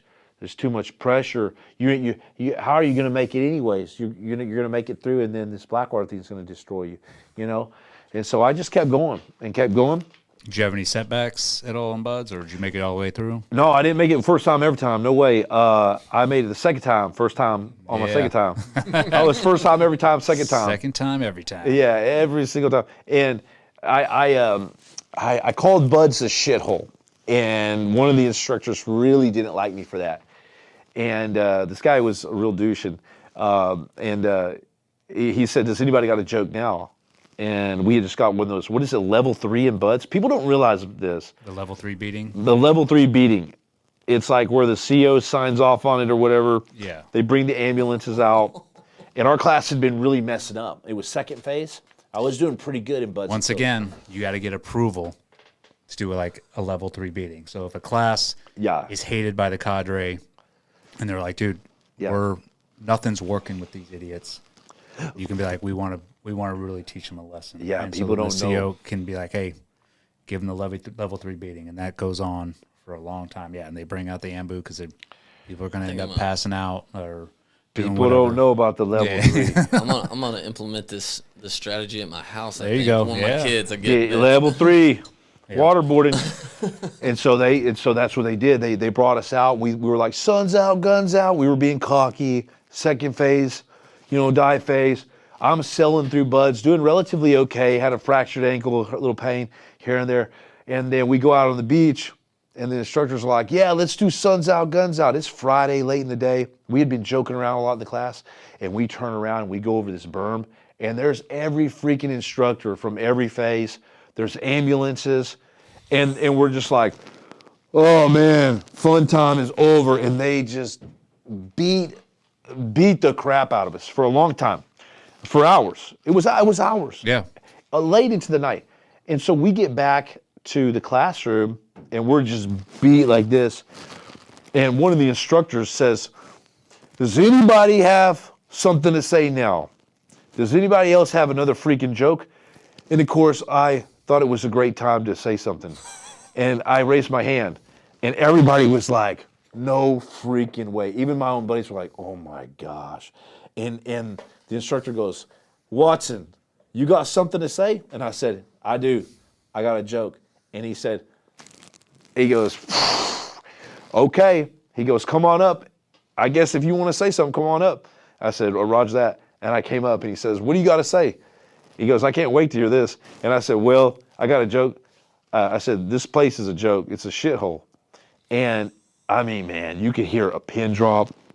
And he was like, you thought he was going to just blow up. Like there was veins coming out of his head.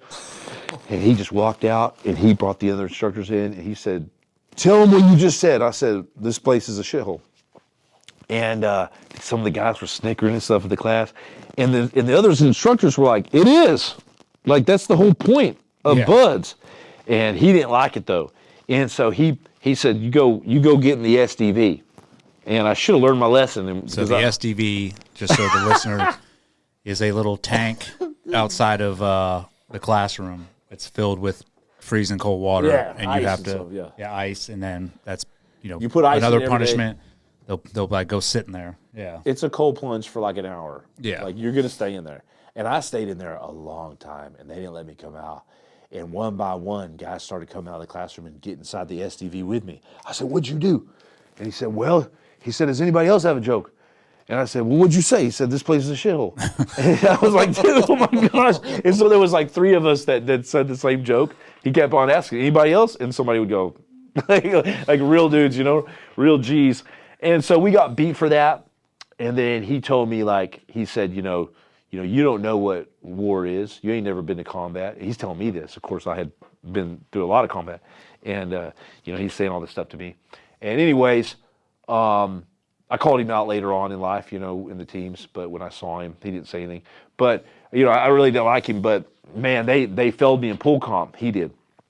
And so I had to go through again, second phase for that. Yeah. For my little remark. That's what I got. I got rolled for pool comp as well. I got rolled for that, man. Didn't matter what I did in that situation. Yeah, but if you're a target, you're a target. You're a They're target. Like, this dude ain't passing. Yeah, and that's pretty much how it goes. It's thumbs up or thumbs down. And it's like, Thumbs nope, up or fail thumbs this down. dude. Yeah, but the good thing is they gave you a second chance. And I To be like, needed hey, the second. I needed the second go around. I was making too light of it. And the second time around, I was dead serious about everything. I was not messing around anymore. And pool comp, like I said, first time, every time, second time, second go around. And so I really took it serious because they were watching me, especially that instructor. And he would always be instructing me. He'd basically let me drown in the water. Yeah. I mean, it was terrible. It was terrible. So you made it through that. Obviously, third phase, no issues. No issues. I imagine. And then SQT.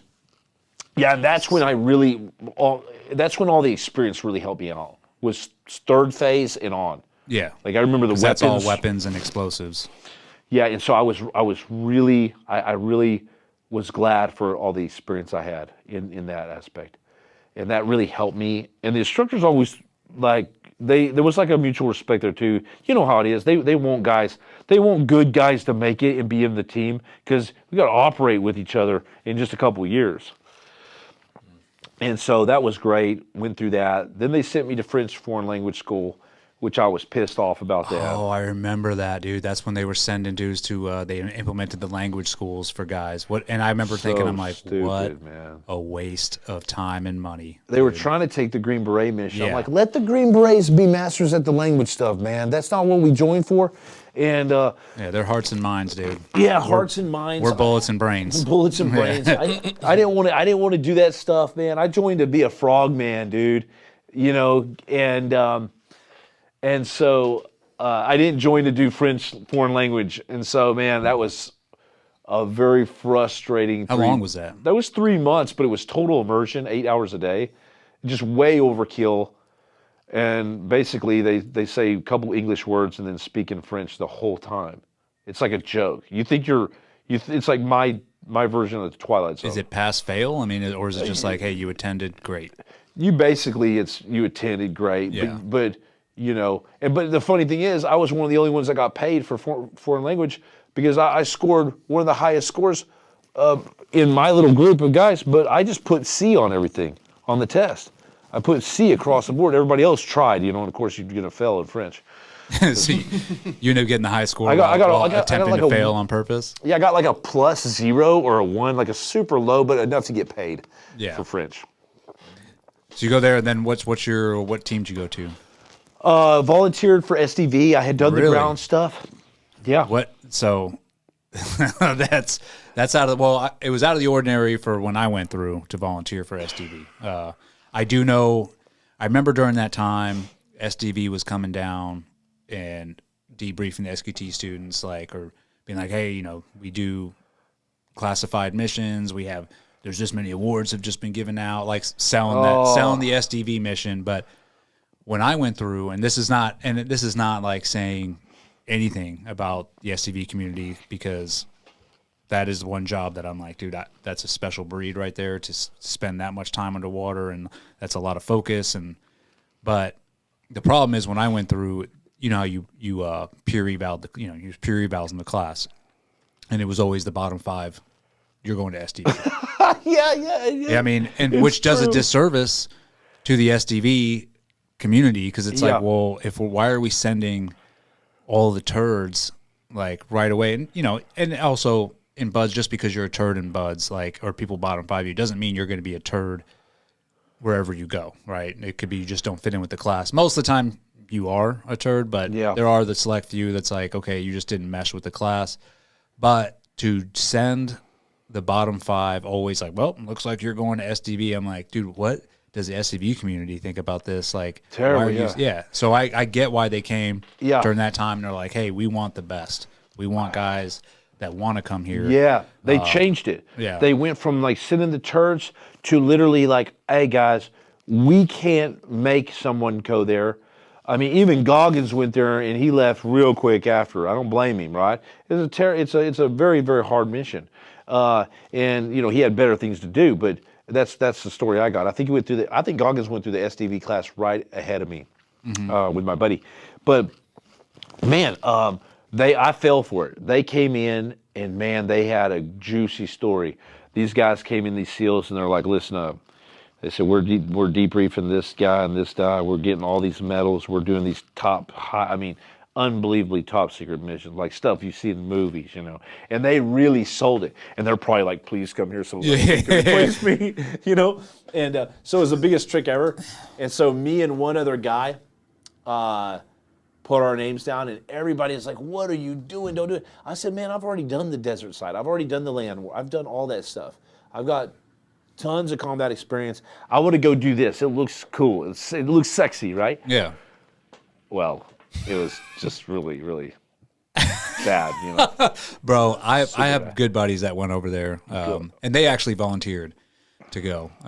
Everybody that I was with volunteered. Yeah, and the stories they tell me, dude, of like just the training, I'm like, bro, God bless you, man, because I would be like, people don't know. Yeah, sitting underwater, SDV, sealed delivery vehicle, and that you can Google it, it's online. People don't know, man. But it's a you stay under insertion method. People don't know. Yeah, it's an insertion method Anytime. off of a submarine or whatever. And they pretty much go do like reconnaissance, gather intel or whatever. Yeah. But you are underwater.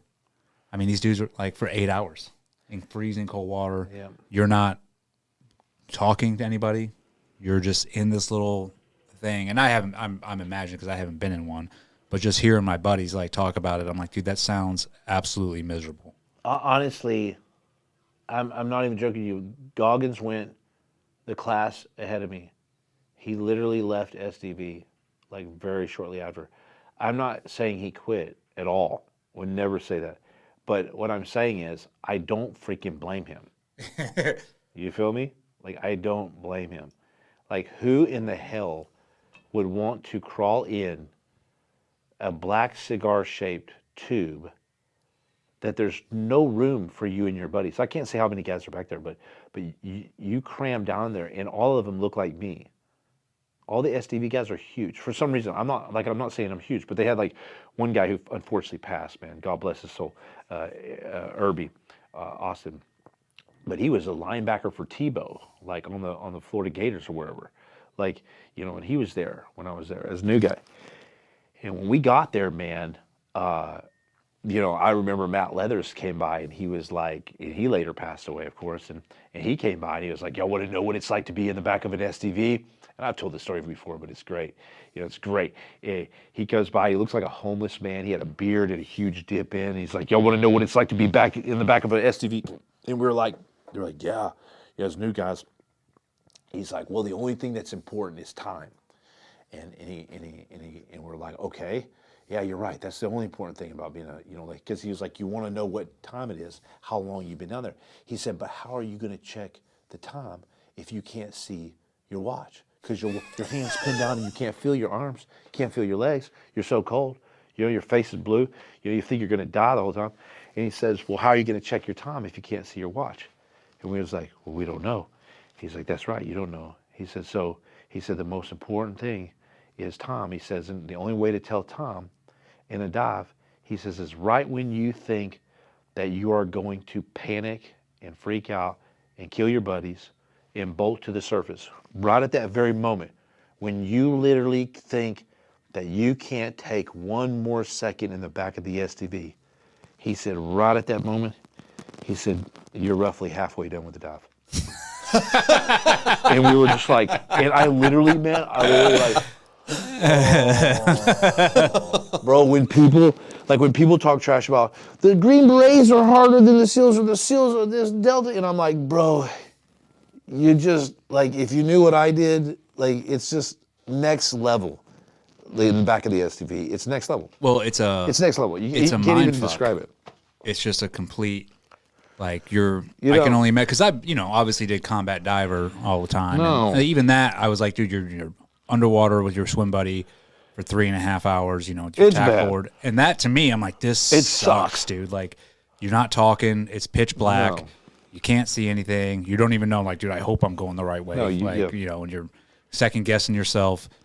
But to be underwater in an I'm like, dude, for what is it? What's the longest you were ever underwater?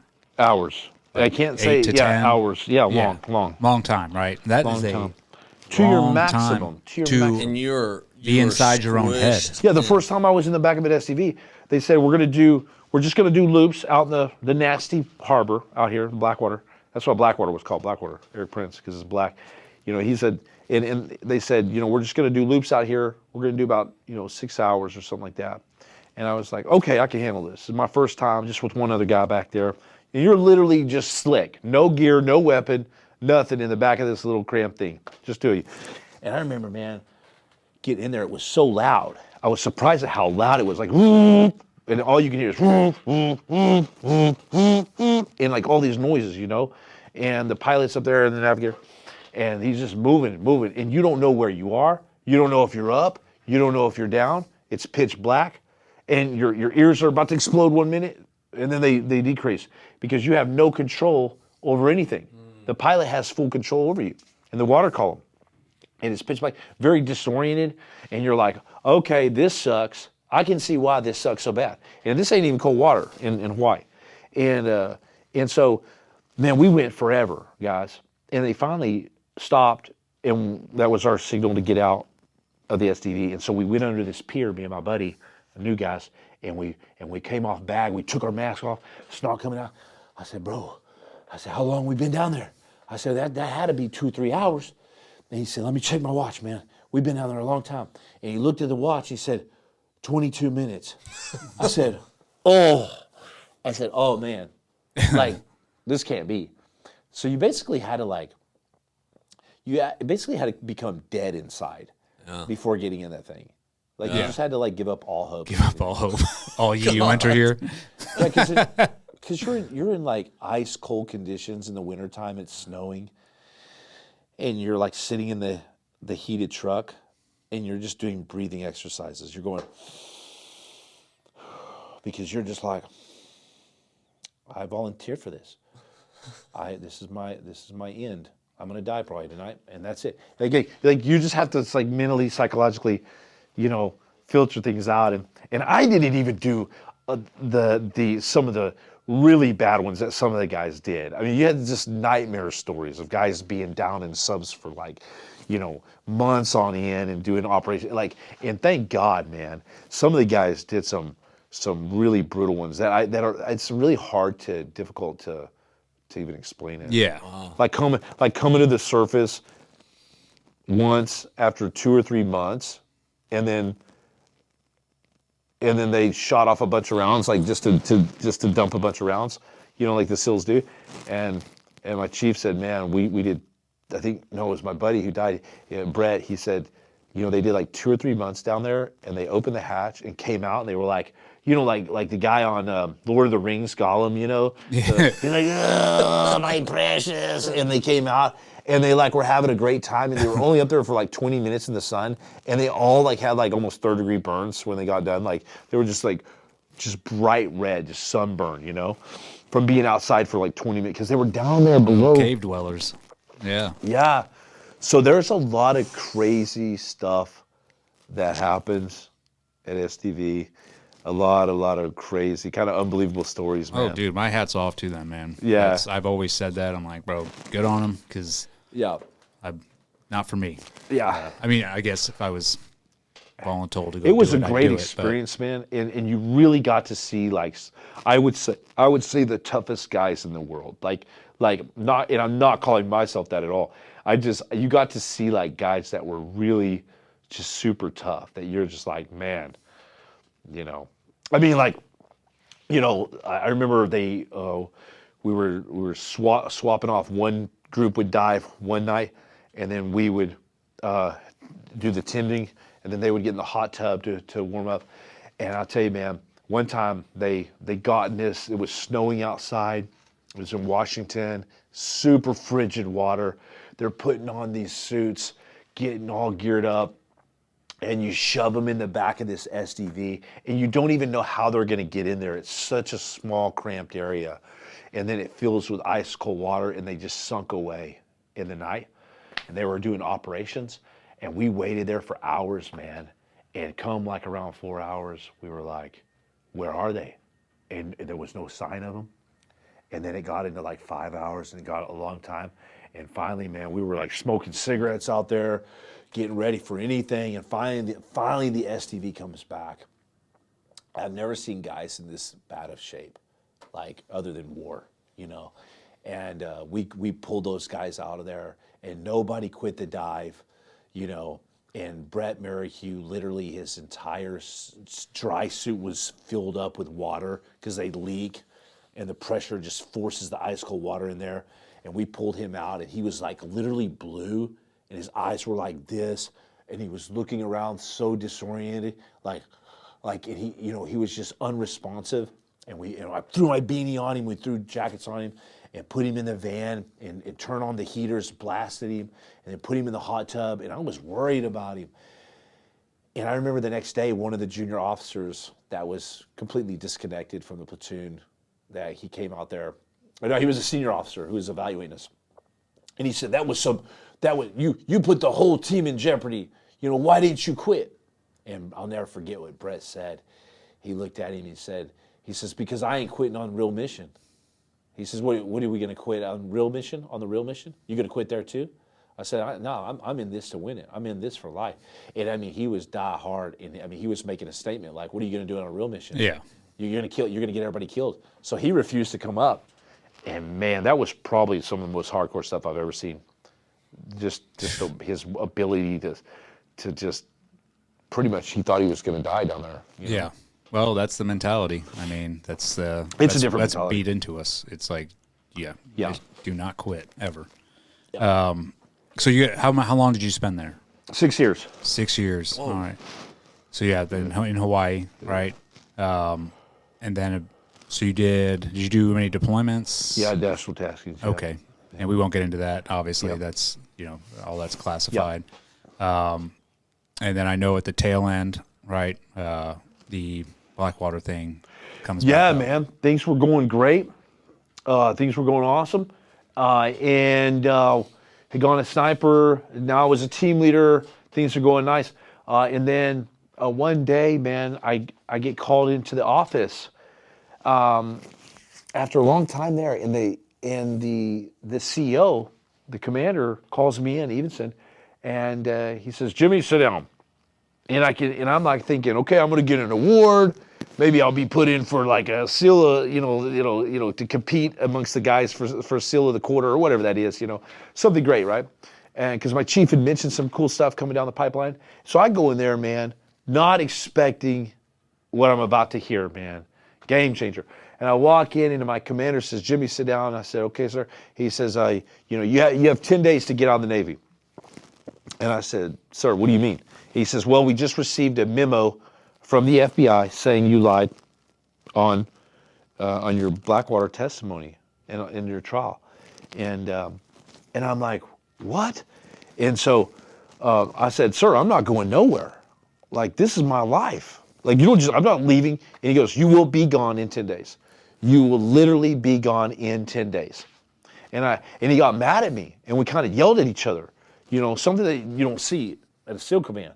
And I'm like, "Sir, I don't understand." And I was really confused at first, like super confused.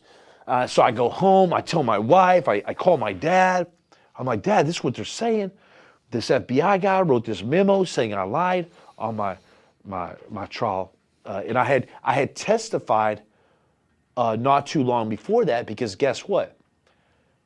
Obama gets elected with Biden and as vice president, and guess what? Biden comes through with his promise to the president in Iraq and says, I'm going to destroy these Blackwater guys. Now, the case had been thrown out. Yeah. But now they put an entirely different top-notch prosecution team on this, and they go after us all in. And I had to go testify at the trial, and I remember fighting them and saying I didn't want to testify and stuff. And I remember them saying, "If you don't come in and you don't play ball, like as in you don't testify the way we want you to testify, we are going to destroy everything about you in your career." That was a direct threat.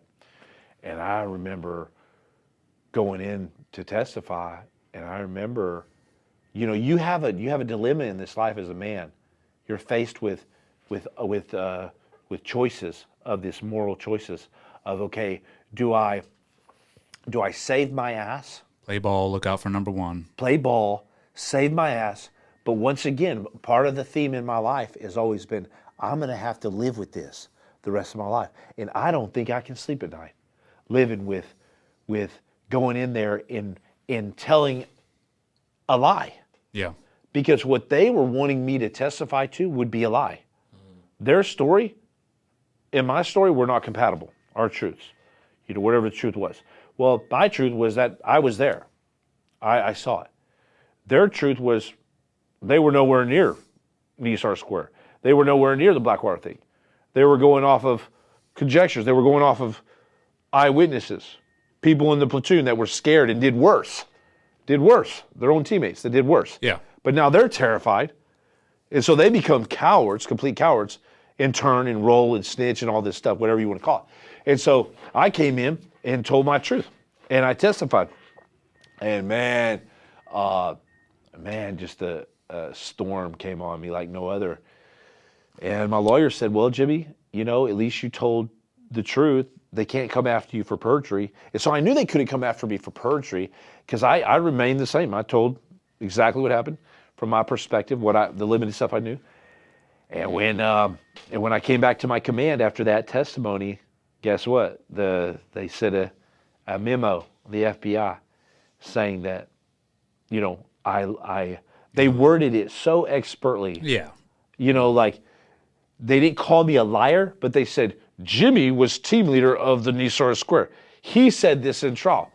And then I later matched up what the FBI said and what I actually said in my testimony. It was so far off, so crazy. Because even when I read the memo, man, I was like, I said that? No, I didn't say that. There's no way I said that. And so we had to unseal my grand jury testimony. Anyways, man, my commander in the SEAL command said that I only had 10 days left. And I resolved in my heart that no matter what happened, I was going to stay. Now, I did not come up with that decision on my own. I had a major support network. My dad was a number one support man, and I'll owe him my life for this. But he was basically the only person in my life that was telling me, no, Watsons don't quit, don't give in, don't take any plea deal, don't buckle to the system. If you ain't wrong, then you ain't wrong, And that's what I've always loved about your story, Eddie, your trial going through that is if you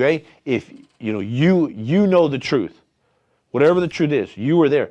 And so when a man doesn't compromise on his integrity, God honors it. It may take a while. You might have to go through hell, but God honors the men of this world that are truthful, that stick to the truth. And man, it may be up against everybody in the world at times. It may feel like your life is over. And that's what it felt like for me, man. I felt like ultimate betrayal. Yeah. I had a ton of support from the teams, the SEALs. Yeah, well, the enlisted. The enlisted. Yeah. But the officer, especially the main officer, the commander, was like, you're out of here. And he was under direct orders from this guy named Admiral Lotzi at the time. And it was straight up unlawful command influence. Well, 10 days go by and I'm still there because I filed all these complaints and I started filing all this stuff against him. I mean, I went madman on him. And so they realized that I'm not Backing down now. And so that was the first hurdle in my decision-making process. I had to first make the initial choice. And it's scary. It's like when they tell you you're getting kicked out like that, your first reaction is like, dude, it's over. But there's always another way. And so I first had to jump through that first hurdle of saying, no, I'm staying no matter what. And so I resolved in that way. But the second thing that happened was they came in after 10 days and they said, okay, look, the JAG came in all polished up and literally offered me an honorable discharge with all the bells and whistles. Think about your wife, Jimmy. Think about your wife. Think about your college education. All this stuff is given you, this honorable. All you have to do is walk away without any more fight. Don't say anything. You don't even have to admit to guilt. You just have to walk away, and here's the honorable. Man, now that's tough. That was the hard one. Yeah. That was the most difficult thing I've ever had to do in my life. Harder than SDV, harder than anything because there was a caveat, there was a warning to that. They said, you can have this, Jimmy, but if you don't take this right now, you can kiss your ass goodbye. Your pretty wife with the neck brace on right now, no more medical. Your college for your kids, nothing. You ain't gonna have nothing. Dishonorable. You'll be stripped of everything. You have nothing if you don't take this deal. Man, everybody, my wife at the time, my mom, everybody, and I didn't blame her. Even my own SEAL friends. Take the easy route. That's what most people would do. Like, take what they're giving you, because everybody's scared. They're like, that happens all the time. Where the military and especially naval special warfare does this to individuals where they be like, listen, we know what we're doing is wrong, but either way, we're doing it. So you can either take the easy way out where we won't scathe you and we'll let you ride off into the sunset, or we're going to destroy everything about you. And that ultimatum is given to guys all the time. It's part of the culture. It's disgusting. We eat our own like nobody's business.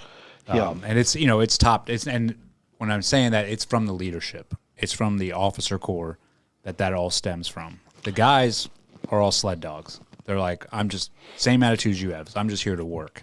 But the reality is, if they want to, they'll throw you under the bus, and to make a point, and also to protect.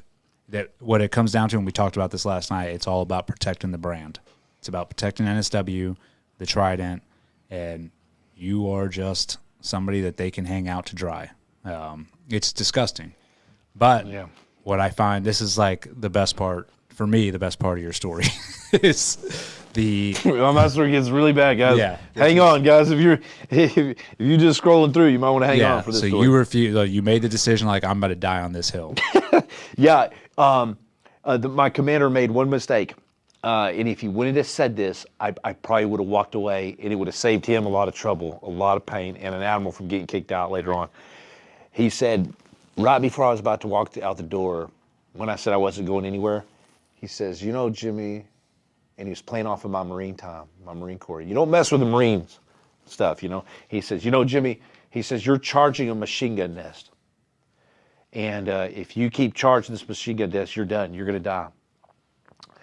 And I turned around and I looked at him. I said, sir, if Marines didn't charge machine gun nests, me and you wouldn't be sitting here right now talking. And he looked at me dead in my eyes, and I said, see ya. And I walked out. And that was part of my decision-making process, was him saying that. It really, really bothered me to come after the Marines like that. Like, dude, don't talk to me about charging machine gun nests, because, I may die, and, I'm probably not going to win this. It was like Mission Impossible. Yeah. But I said, I'm going to do the best I can, and my buddy behind me will pick up the freaking ammo in my gun that I drop, and he'll make it further, and he may die, but we're going to take this. We're going to take this freaking hill. No matter what, we're going to take this foxhole, this fire, and we're going to take it to the enemy. And that was my mentality. And so I made one last call to my dad. I said, Dad, man, I've never been in this situation in my life. I've never dealt with this pressure. I said, my wife is in a neck brace. I'm having to carry her up the stairs, literally, and wipe her and bathe her, Leah, from her surgery, from scoliosis, rods in her neck. I said, Dad, if I don't take this honorable discharge, then I know it's pretty much 100% chance I lose everything and get kicked out. Same way. And he says, son, if you did something so wrong that they want you out of the Navy in 10 days, I said, why? He said, why would they offer you an honorable discharge? And that hit me like a ton of bricks. Yeah. And he says, someday, he said, you're going to be sitting there as an old man, Jim. And it's like the Braveheart speech for me. We all need a Braveheart speech, And he said, someday, lying in your bed, he said, someday as an old man, he said, your grandbaby's going to crawl up in your lap, and he's going to whisper in your ear, Daddy, why did you get out of the Navy? And you're going to have, and sometimes I get emotional with this, but I'll make it through this. He said, you're going to have to tell him that I quit, and that I took an honorable discharge, and I didn't do nothing wrong. You had to explain that to him. And man, when he said that to me, my dad, I went all in, I went all in, man. And I was mad. And I said, you might do this to 100 people a day in the Navy. You might do this to many, many people, but man, you're gonna fucking remember me the rest of my life. And they said, I love it, dude. Yeah, and they said, and they literally. Speaking Ed's love language. Oh yeah. And I know we're in love right now, me and Eddie, with this love language. This is our love language. This is a SEAL and Marines love language. Yeah. You're gonna remember. What's that line? What's that movie? Rules of Engagement. That movie. Remember that movie, Rules of Engagement, Yeah. where he's like, "You ever dealt with a pissed off Marine?" Yeah. Yeah, it's so true. And I remember them saying, you're turning down this honorable discharge? Do you realize what you're doing? I said, honorable is not on a piece of paper, motherfucker.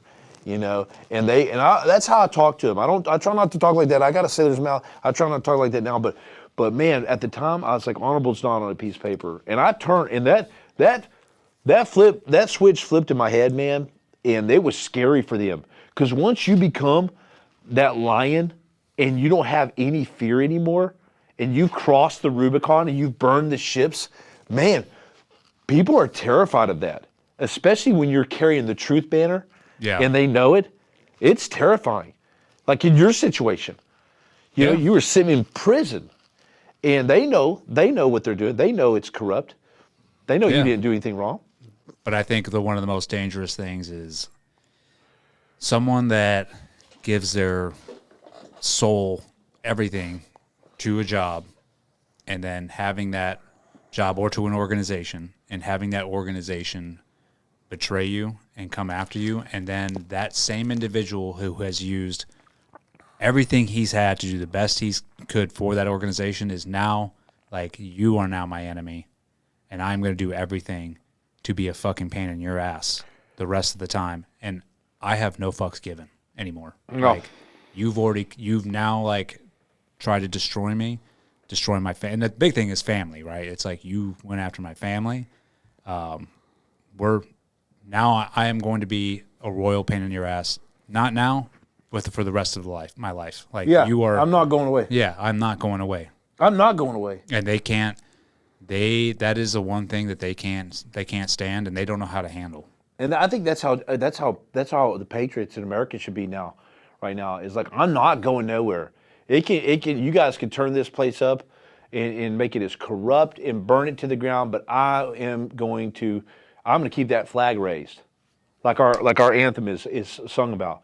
Like Prescott, I'm gonna keep that sucker raised. I don't care how many bodies are stacked and holding that flag. I'm gonna be one of them, and I'm gonna hold it until I can't hold it no more, and then die away, and somebody else will hold it. And so that's what I did, brother. And then what was the repercussions of that? So Admiral Losey was super, super mad at this. He couldn't believe that, I turned down the honorable, and my lawyer said, well, they said, we have a message from Losey. If you fight this, like, this is going to work on me now. They said, if you fight this, he wants you to personally know that in the end, you will lose, and he will steamroll you. And he has a photographic memory. And I said, well, good, because he's going to remember me for the rest of his fucking life. And that's the message they brought back to him. And then it was war. And so I started filing these unlawful influence, UCIs, inspector generals, complaints to the FBI. And I would just get letters, one-liners from the FBI saying, our officers have great latitude and longitudes of investigative authority when it comes to, just really canned answers. And I started filing complaints. And I remember my XO called me in his office, and he said, Jimmy, you got to promise me you'll never tell this to anybody outside of this office in the command. And this is the XO right under the seal. And I said, okay. And his name was Hill. Commander Hill, Lieutenant Hill, and Nick Hill. And he said, Jimmy, he goes, I just want to let you know, I was part of the meeting with Admiral Losey. I was in the office with the JAG officers, the JAG guys. And I was there, and we all gathered together. And Admiral Losey said, I don't care if this guy is the best SEAL at SDV, because they really went to bat for me. He said, he is getting kicked out. And this order is coming from the highest chain of command there is. And he was not implying even the Secretary of Navy. He was implying Biden, President Biden. That's how unbelievable this is. And they wanted to destroy me because they did not want me to come in my SEAL uniform again as a team leader sniper at SDV doing national taskings. They did not want me to go to Washington one more time and testify in a trial in one of the most political trials of our century, Blackwater, because they knew if I did, there was a slight chance that it would be a mistrial or these guys would be exonerated, right? And so, man, So this was because I wondered, why are they coming after me so vehemently?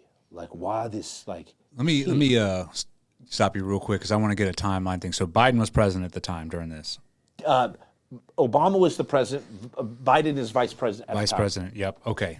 And he's in charge of not just me, guys, but he's literally tasking these liberal 44 four-star generals with one simple order: take out our warfighters, do everything. And that's why you saw all the investigations take place.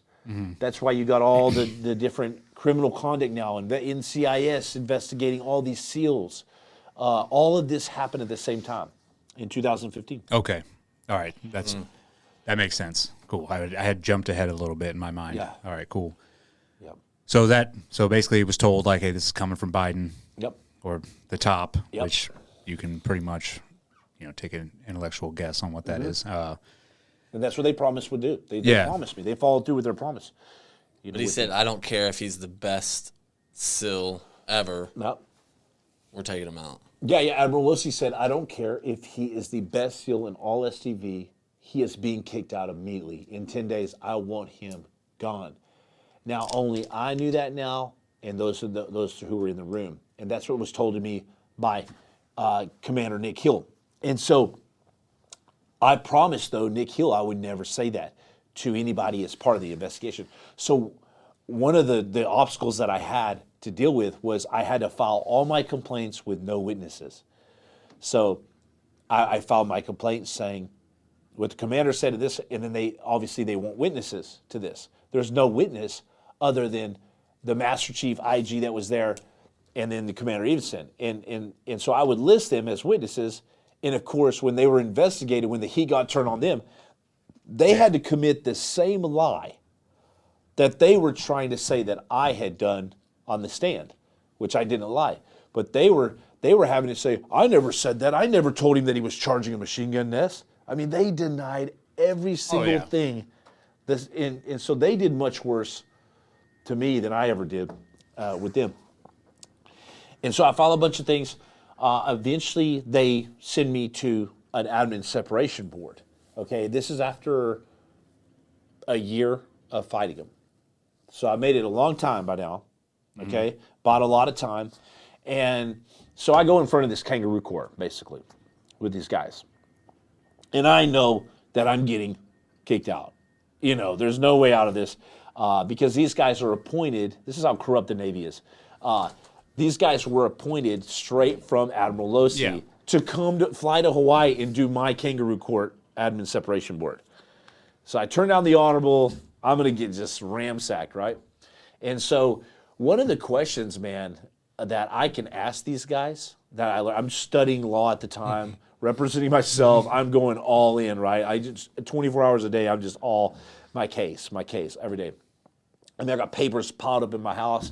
I look like a crazy man, not working out. I'm just all in. But one of the questions I realized that I can ask the admin board, these guys, these SEAL Master Chiefs, is do you know anything about Blackwater, my case? Do you know anything about that? And if they say yes, then I can say, I want a whole new board. That was part of the rules. Yeah. And so I find this little thing out. And so I ask them the very first thing. I'm like, Master Chief, do you know anything about, I have a question. Do you know anything about Blackwater? And literally, everyone knows about Blackwater now. Yeah. And each one of these Master Chiefs had to literally look me in the face and say, I've never heard of Blackwater. And I go, no, I think you misunderstood my question. I'm just talking about, not my case. I'm talking about Blackwater, just the name, Blackwater. Eric Prince, Yeah. What you probably consider to go to and get higher pay. And each one of these guys looked me dead in the face and said, never have heard about Blackwater. And I'm like, geez. And I just couldn't believe their ability to lie so bold-faced to me. And so, it was, a captain and one Master Chief. And so, but what they didn't know is my good friend, one of them was staying with my good friend there in Hawaii the night before. And they told my good friend, hey, look, we're here. We know all about the Blackwater case, and Jimmy's done. We don't care if he's the best SEAL, he's done. We got to kick him out. And so they all knew about it. That was hard to know that they were lying, but not be able to rat my friend out. So I couldn't snitch on my friend. You know, I couldn't tell him, I know you were staying with my boy last night. You know, the SEAL community is too small for this. So anyways, they lay the hammer down. I present my case. I have all these documents to the JAG. I make the JAG look like idiots. I literally laid it all out and said, this is what I said on the stand. This is what the FBI said. This is what you're saying. So I just destroyed their case, but it didn't matter. Anything I said didn't matter. They said, you are getting out, other than honorable, I think it was. And I said, okay. I said, appreciate you guys. It's been real fun. And I gave up. I just walked out the barracks, told my wife, hey, I'm sorry, baby. I screwed our whole life up. I didn't accept the honorable. And now I'm getting discharged in 10 days. Again, 10 days. And my dad happened to call me, long story short, and he said, you've got one other option. You can appeal to your commander. And my commander was a new commander now, Parado. And so I appealed the case to this new commander. And I thought he would do what every other commander ever did, but there's always that one man out there that's just willing to just do something crazy. And so Commander Parado reinstated me in after a 40-day long appeal decision.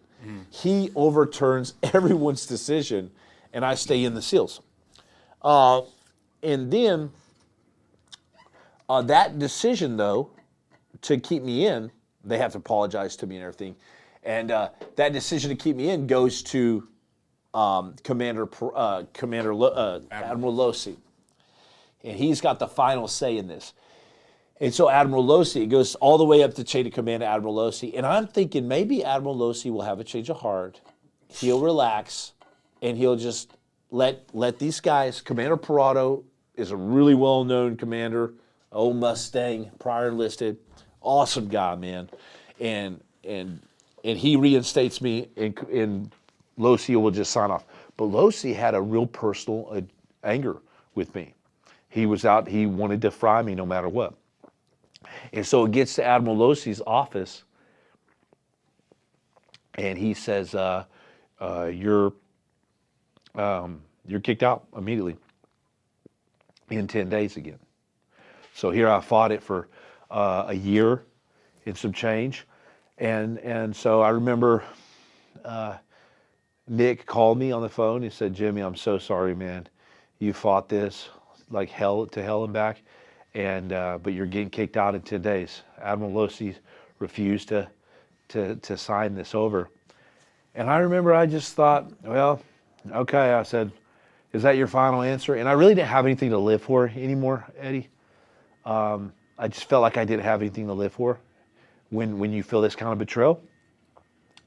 And so Nick Hill called me and said, Jimmy, you're getting kicked out in 10 days. There's literally nothing you can do now about it. You fought a good fight, man, and just give up, man. And I said, I'm not going nowhere again. I said, I'm not going nowhere, brother. I'm committed to the death in this. He said, what do you mean by that? I said, well, when we hang up, I'm probably going to end my life, man. Kill myself. I said, I guess it will be poetic justice. It will be a way for me to make a statement in the Navy. And he said, whoa, bro, what? Like, don't do that.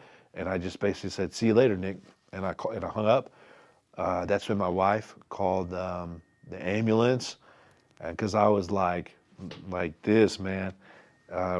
Considering it, I was just done, Eddie. And I fought too hard. And then the ups and downs of being let back in. And then, yeah, it's a roller coaster. Yeah, it was hell. And so I get admitted to a mental hospital, and I literally stay a year long in a mental hospital. And that's a long time in a place where you don't want to be. When you want to live so badly, and all you ever want to do is serve your country as a patriot, and now you literally are in a world, in a mess, you know? And where was this mental hospital at? It was Emerald Coast in Panama City Beach, the first one, because I happened to be looking out after my wife in Panama City Beach. So I went to Emerald Coast Behavioral Medical, which was a really, really terrible place. just awful, god awful. And then I was airlifted, transferred to Balboa Naval Medical in California. And so I went to Balboa Naval Medical, and I stayed there for the rest of my time. And I was on lockdown. I was doing like finger painting, all kinds of crap, man. It's like, how does your life get to this? You know, Yeah. burpees and finger painting.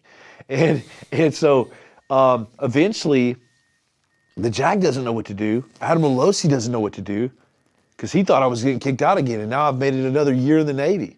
Oh, so you stayed in it while you were in the mental hospital. Yeah. Gotcha. So it's still a SEAL. They couldn't take my trident. They couldn't do that, you know. They knew that they couldn't do that. And so I'm just doing burpees and finger painting all day. Some of my boys would visit me every once in a while for a year in Naval Balboa, man. And finally, 2 JAG officers come in, and, you know, Admiral Losi is supposed to give a response at some point down the road. He's got to give a response when you say unlawful command influence. The commander who did it has to respond. Yeah. He never responds. He gives his lawyer's number. Like, that's not a response. That's not, but they can do whatever they want, right? He's a careerist. And so eventually these 2 JAG officers come in, and they ask to see me, and I don't get very many visitors, but I'm committed to the very end now. I literally was committed to staying in the mental hospital for the rest of my life and just dying there. I didn't care anymore. And so they say, Jimmy, they come in, they said, we got a message from Admiral Losi. I said, okay. And they're like, you know, Admiral Losi wants you to know personally, a message from him. I said, okay, he's ready to respond. And they said, well, Admiral Losi wants you to know something, that no matter what you do in here, no matter how long you stay, no matter what you do, no matter how long you fight it, it's going to be the same result. The day you walk out of this facility is the day we either detain you or get kicked out of the Navy permanently. And he wins. And they wanted a response from me. And I just stared at them, all awkward, weird. I had hair out to here, beard out to here, paint on me, crazy. And they were like, do you have anything to say? I said, well, I got finger painting in 5 minutes. Are we done?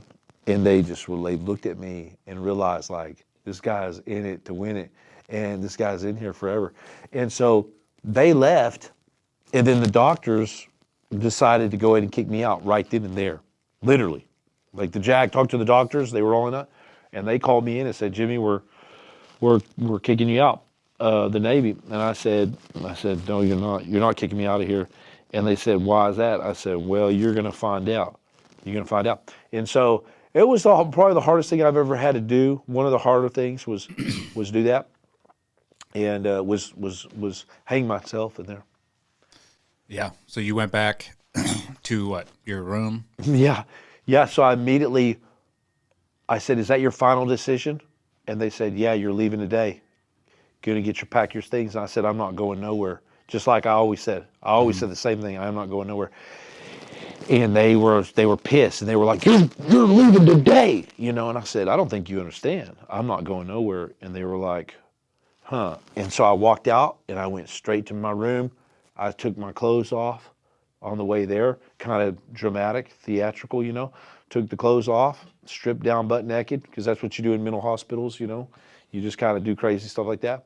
And I went in the back room and got this sheet, and I had tied a bunch of knots in this sheet, along this sheet, because it's difficult to do this in a mental hospital. And I found there was a hole in the wall in my bathroom above the toilet, and I just shoved this sheet in the knots in this wall, one at a time. I loaded them in there, and then I put it around my neck, cinched it down, and I stood on the toilet, and man, I thought, God, I can't believe I'm doing this. I can't believe this is what I gotta do in my life now, and this is how it ends. You know, this is how it ends. And so I launched myself off this toilet head first, and I just wake up on the ground, and I got this knee in and these people are yelling and freaking out, and I kind of just come to, and all I remember is muffled voices and yelling and screaming, and they're trying to get this thing off. It's wrenched down tight on my neck, and they're trying to get it off, And the same doctor that said, you're leaving, you're faking it, all this stuff, now he's crying, he's holding my head, you know, and he was like, I can't believe you just did this. No, he was really saying, I can't believe you just almost ruined my career, you know. Yeah. That's what he was really saying. And so he's holding my head, and I kept saying, I told you I would. Like, I'm not one to mess with. When I say what I say, I'm going to do. And so after all that, man, they kept me in there and treated me like a little king in there. I had my own room after that. Like the nurses were coming in. The nurses were coming in. I was like, I got all my paintings on the wall. I had a really great setup, you know. And I had a whole room to myself. I was like the little king in there. I was like, hey, can you grab me a cupcake and peanut butter and jelly sandwich and tea, please? I kind of ran the show, you know, after that. And it was not a bad setup. It was crazy, bro. It is the craziest story, dude. Bro, like, you are the definition of stubbornness, bro. Like, the worst. Yeah. The worst of the worst. I don't know where I got it. And you Irish? Irish, Yeah, for sure. 23andMe confirmed yeah. that. And I came, well, you know, man, it sounds psycho. It sounds, I think for some people it may sound crazy, but I don't care anymore. Yeah, I think, It's who I am. I think it does sound, you know, I'm sure for people listening, they're like, what the hell? Like, this guy is a psychotic. I kind of get it. But do you get it? What do you think, honestly? What do you think of me? Well, but I'm not, me getting it is not a confirmation that it's normal. It's a confirmation that I think, though, Yeah, it's a that's a good testament point. to how far the Navy will push you, like, to a point where they, even then when they're in the wrong, they will die on their hill, and then when they mess with somebody that's like, nope, I'm going to die on my hill, we'll see what happens. And and here's the thing that disturbs me, and it's not even obviously the fact that you tried to hang yourself, right, is, I mean, disturbing in some way where you're like, dude, that sucks that you had to, like, Oh, it was go terrible. to that point. It was terrible. But what's disturbing to me is the LOSI and the leadership knowingly be like, we don't care. No, we they don't care. care what happens to you. We don't care if you off yourself when you get at, like, and you're not the first person they've driven to that, dude. Like, I've talked to multiple members, and this, I don't want to go up too far off on a tangent, but the suicide epidemic is rampant, right? Especially in our community. I mean, there's a lot of guys that off themselves when they get out. And I think a lot of it is blamed on TBI, all the war they've been to and this and that. I can tell you, like, a large majority of it is due to the command. The command drives people to kill themselves because once they find out that you're broken in some way, or you're not this perfect fucking SEAL that never makes mistakes, and that they feel like your mistake could be a black mark on the brand, they do everything in their power to destroy you and destroy your family and destroy your life, which, no shit, dude. No wonder, like, you have just taken everything this individual has worked for his whole entire life. Yeah. Everything that this guy has given up time with his family. He's given up his mind, body, and soul. He has sacrificed everything for the greater good, in his mind, of the community. And once that community turns on you and demonizes you and shuns everybody away from you, they threaten you constantly. They threaten your family constantly. And these aren't like threats of like all out, but it's like those subtle threats, like, you don't do this is what's going to happen. And yeah, no wonder dudes end up offing themselves when they get out, because they feel like they've been betrayed. Mm-hmm. They've been let down. They have nowhere else to turn to because this is all they have known. And it's the very thing that they gave their life to. Yeah, it's death by betrayal. Yes, and I truly believe in our community, that is a huge part of why dudes are killing themselves. I think the leadership of our community knows it, and I think they do everything in their power to point the finger somewhere else. Oh no, it's got to be TBIs. Bro. It's got to be this. It's got to be that. Those all do play a factor, right? But the main thing for a lot of it is because the command leadership will just throw you away, and while they throw you away, they'll tell everybody else, this guy's a piece of shit. when Yeah. it's the complete opposite. Yeah, I definitely got jacked up from the war, but it was very it could be treated and it was okay. It was deep within me. What gave me just tremendous PTSD and led to a really bad lifestyle after all of this happened was the PTSD from the command doing this to me. And that's what you're seeing now. A lot of guys, they want to go back to war. They want to be part of the brotherhood. They loved it over there. But how you're treated by fellow brothers is literally life and death for people. And I felt betrayed. I felt, especially when you're, most guys are pretty loyal dudes deep down. They want to be part of a brotherhood. And so I was like this loyal guy and all about the brotherhood. And then when that turned on me and you're painted as a complete monster, Nietzsche said, be careful with chasing monsters because you may become one. And I became a monster to the point of hanging myself. And man, I'll tell you what, it is very hard to hang yourself when you want to live so bad that you're willing to die, because you desire to live. And I hope people don't understand this, because if you understand this, it means that you've been through it. And so my point was, I was all in, and I was going to win at all costs, because I kept imagining Admiral Losi doing that to the next guy or girl who is innocent, and they would just take it. I mean, they would never fight this. And I thought, I'm going to make you pay. My dad always said, man, Jimmy, you went all in on that one, and they're going to feel that one for life, And win, lose, what's the difference? But at the very end, I was going to make them feel my sting, and they did.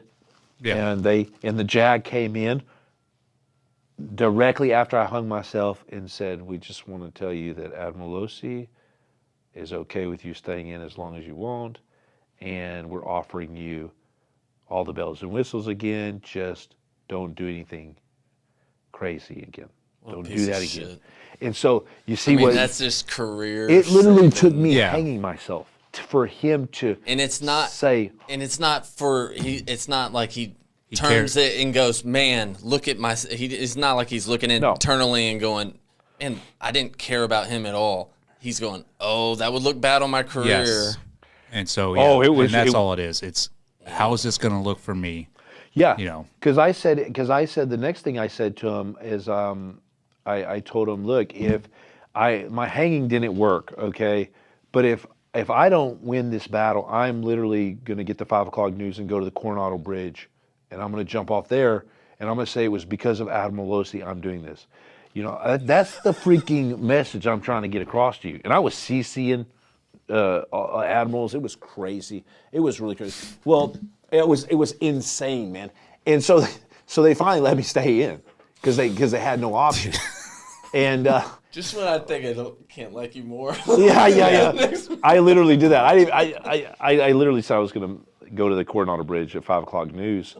And then say Admiral Losi made me do this. And I think it's the only time I've ever heard. And then swan dive off the Coronado. Every time, it's like the only time I've ever heard of someone being suicidal, and they're like, "Oh no, you're staying in the platoon." Yeah. Oh, you're gonna jump off the Coronado Bridge? Okay, you can be team leader. Do you want to be chief? Yeah. Where do you want to go? Dam neck next? Yeah. So that's how it was, and so man, I stayed in, and then that's when I left on my own terms. I said, now I will show you. I'm getting out. They were like, because I was done. There was no staying in. Yeah. After you go through that, you're not staying in. You can't, man. And I've helped guys through our foundation, law enforcement officers and other SEALs, and where they've won, they're like, they won their court case, and then they're like, well, I want to go back to work. And my advice to them is like, it's not going to work out. You're not going to go back. You're already a target. Like, you were already a target. They tried to come after you. You beat them. How do you think when you show up back to work and all the guys know what's going on and they're still under the thumb of the corrupt leadership, like you are going to make everybody else's life hard just by showing up. And it's just the reality of the situation. Yeah, life is never the same after you No. do that. And man, it was, I make light of it now and I laugh, like as in, that was crazy. But guys, I mean, imagine being in that situation like I was in. It was just like, Oh, dude, that's dark. Dude. That's a dark, dark place. it was the darkest. I mean, to live that. This is where, and we're running short on time, but I want to cover the redemption story. Now you got out, right? And I know you got out, and I think just like the rest of us, doesn't matter if you've gone through trials and tribulations like you went through in the teams or like I went through, like there's a little bit different story. But most guys, when they get out, it's a rough time. Like whether you had a clean slate and a clean break, it's still a rough time getting out. But then you go ahead and add on all the shit that you just went through, like the dark times while you were in, just to get out honorably. And I know that had to be a lot to deal with. How was I going to live a normal life after that? You don't. And so I was very extreme. I got out. I tried to live the nice, quiet life there in Valley Center, California. But TCAV, my friend, he calls. He's like, "Hey, bro, you know John McAfee?" And so I end up going to work for John McAfee, the millionaire tycoon, the crazy madman genius, right? Security software. Yeah, and so he's like, "How much do you charge?" And I said, "I charge $500 to $1,000 a day, depending upon the threat." He's like, "Only charge my Green Berets $250." And I said, "Well, it's your life, sir." And he was real mad at that, but that intrigued him. And I didn't know how I was playing off his own insecurities at the time. I was just telling him the truth. It's your life. I know what I'm going to do. When the bullets start to fly, a lot of guys that say they're going to be there, they skedaddle because you can't pay them enough. You think a guy's going to stay there? But I knew what I was capable of doing, and I knew that I would be there if the bullets started flying. And so he hired me on the spot, went to work for John McAfee. Long story short, became the CEO of his company in a year later. And so life was just skyrocketing. I was making like 20 grand a day. Like crazy stuff, a lot of money. And became the CEO, was running his company. CEO of McAfee Software? No, he sold that to Intel. Gotcha. Gotcha. John McAfee, he founded a lot of different companies, but his main one was Team McAfee. And so I became the CEO of Team McAfee. Gotcha. And we were operating a bunch of different stuff out of there. Gotcha. It was probably one of the largest crypto marketing firms out there, based on his word alone, based off his own social media and stuff. And so he was charging like $100,000 a tweet, but 75% of his audience would do exactly what he said. Mm-hmm. So he's very influential. And so I become the CEO of his company, and then we had like a falling out. During that time, I had to testify one more time on the Blackwater trial. Okay, during that time, they find out I'm the CEO of John McAfee's company. I'm not saying that has anything to do with all the other stuff, but when me and McAfee broke apart, man, I went on the crazy train. I went off the rails. I went on a sabbatical. The FBI arrested John McAfee. And then after my interaction with the FBI, guys, after my whole ordeal, hanging myself in a hospital in my plight for freedom, all this stuff, I couldn't take anymore. My mind couldn't take it, right? And so I went off the absolute deep end, and the FBI was trying to contact me, coming to my parents' house, and so I stayed overseas. And I did Muay Thai there. I traveled, sailed around Spain, Mallorca, Ibiza. It was on my own program, man. But I was also the quintessential lost ship in the night. I was the lost ship in the night, man. I can't even tell you guys. I was in the darkest place of my life. I was doing mercenary stuff. I was living out of Colombia, Medellin, traveling in Nicaragua, El Salvador, all around. It sounds cool, but it was just absolute, just lonely time in my life. And didn't know if I was ever going to see my mom again. I didn't know what was going to happen with the FBI and the John McAfee thing. Now John McAfee was in prison. Me being the CEO of his company, I knew I was next, and I had dealt with them before. I had testified in a way they hated me for. And then they realized when I testified, you got to think, they thought that I was kicked out of the Navy. They thought I was dishonorably discharged. The JAG didn't have the balls to tell them that Admiral Losey, the admiral that did the unlawful command influence, now he was kicked out because of my ordeal. Because he had a bunch of complaints filed against him. Yeah, I remember that. And he was kicked out. And so he was kicked out of the Navy. And so I go on this sabbatical, and I end up coming home to see my mom. And they say every outlaw comes home, and that's when they either get killed or put in prison.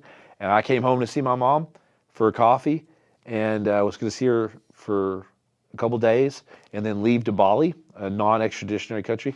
And on my way to my car with my mom in the middle of the day in Dallas, Texas, 15 or so FBI and the Dallas SWAT team came just and slammed me and got me and put me in the FMC, Federal Penitentiary, same one Tiger King was in. And I know that's an interesting fact. But I was only there for a few days, 4 or 5 days, and then transferred to house arrest for a year and a half.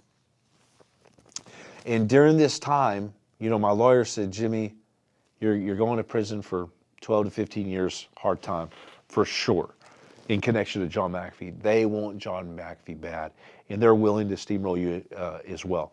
And with all these different charges, 8 felonies. And so at this time, guys, I didn't care if I lived or died. I was that lost ship of the night. And guys, the whole time of my life, I'm searching for something. I'm searching for God. My parents believed in Jesus. They believed in God. And the whole time I'm searching for something divine in my life, something more, but I can't find it, right? But I knew that in every dark corner that God was there. I was going to find that out. And so I'm on house arrest. I'm facing 15 years in prison.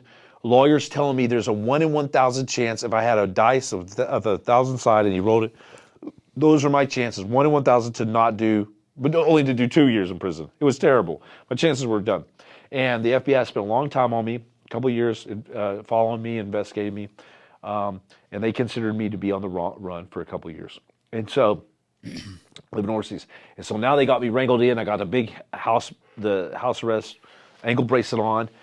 And man, one night I just lost it. I cried and cried.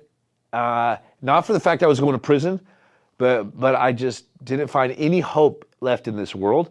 And I cried, and at 3 a.m, I got these tears coming out on my pillow, man, like crocodile tears, and I just lost it. I hadn't cried like that in forever, and I just lost it.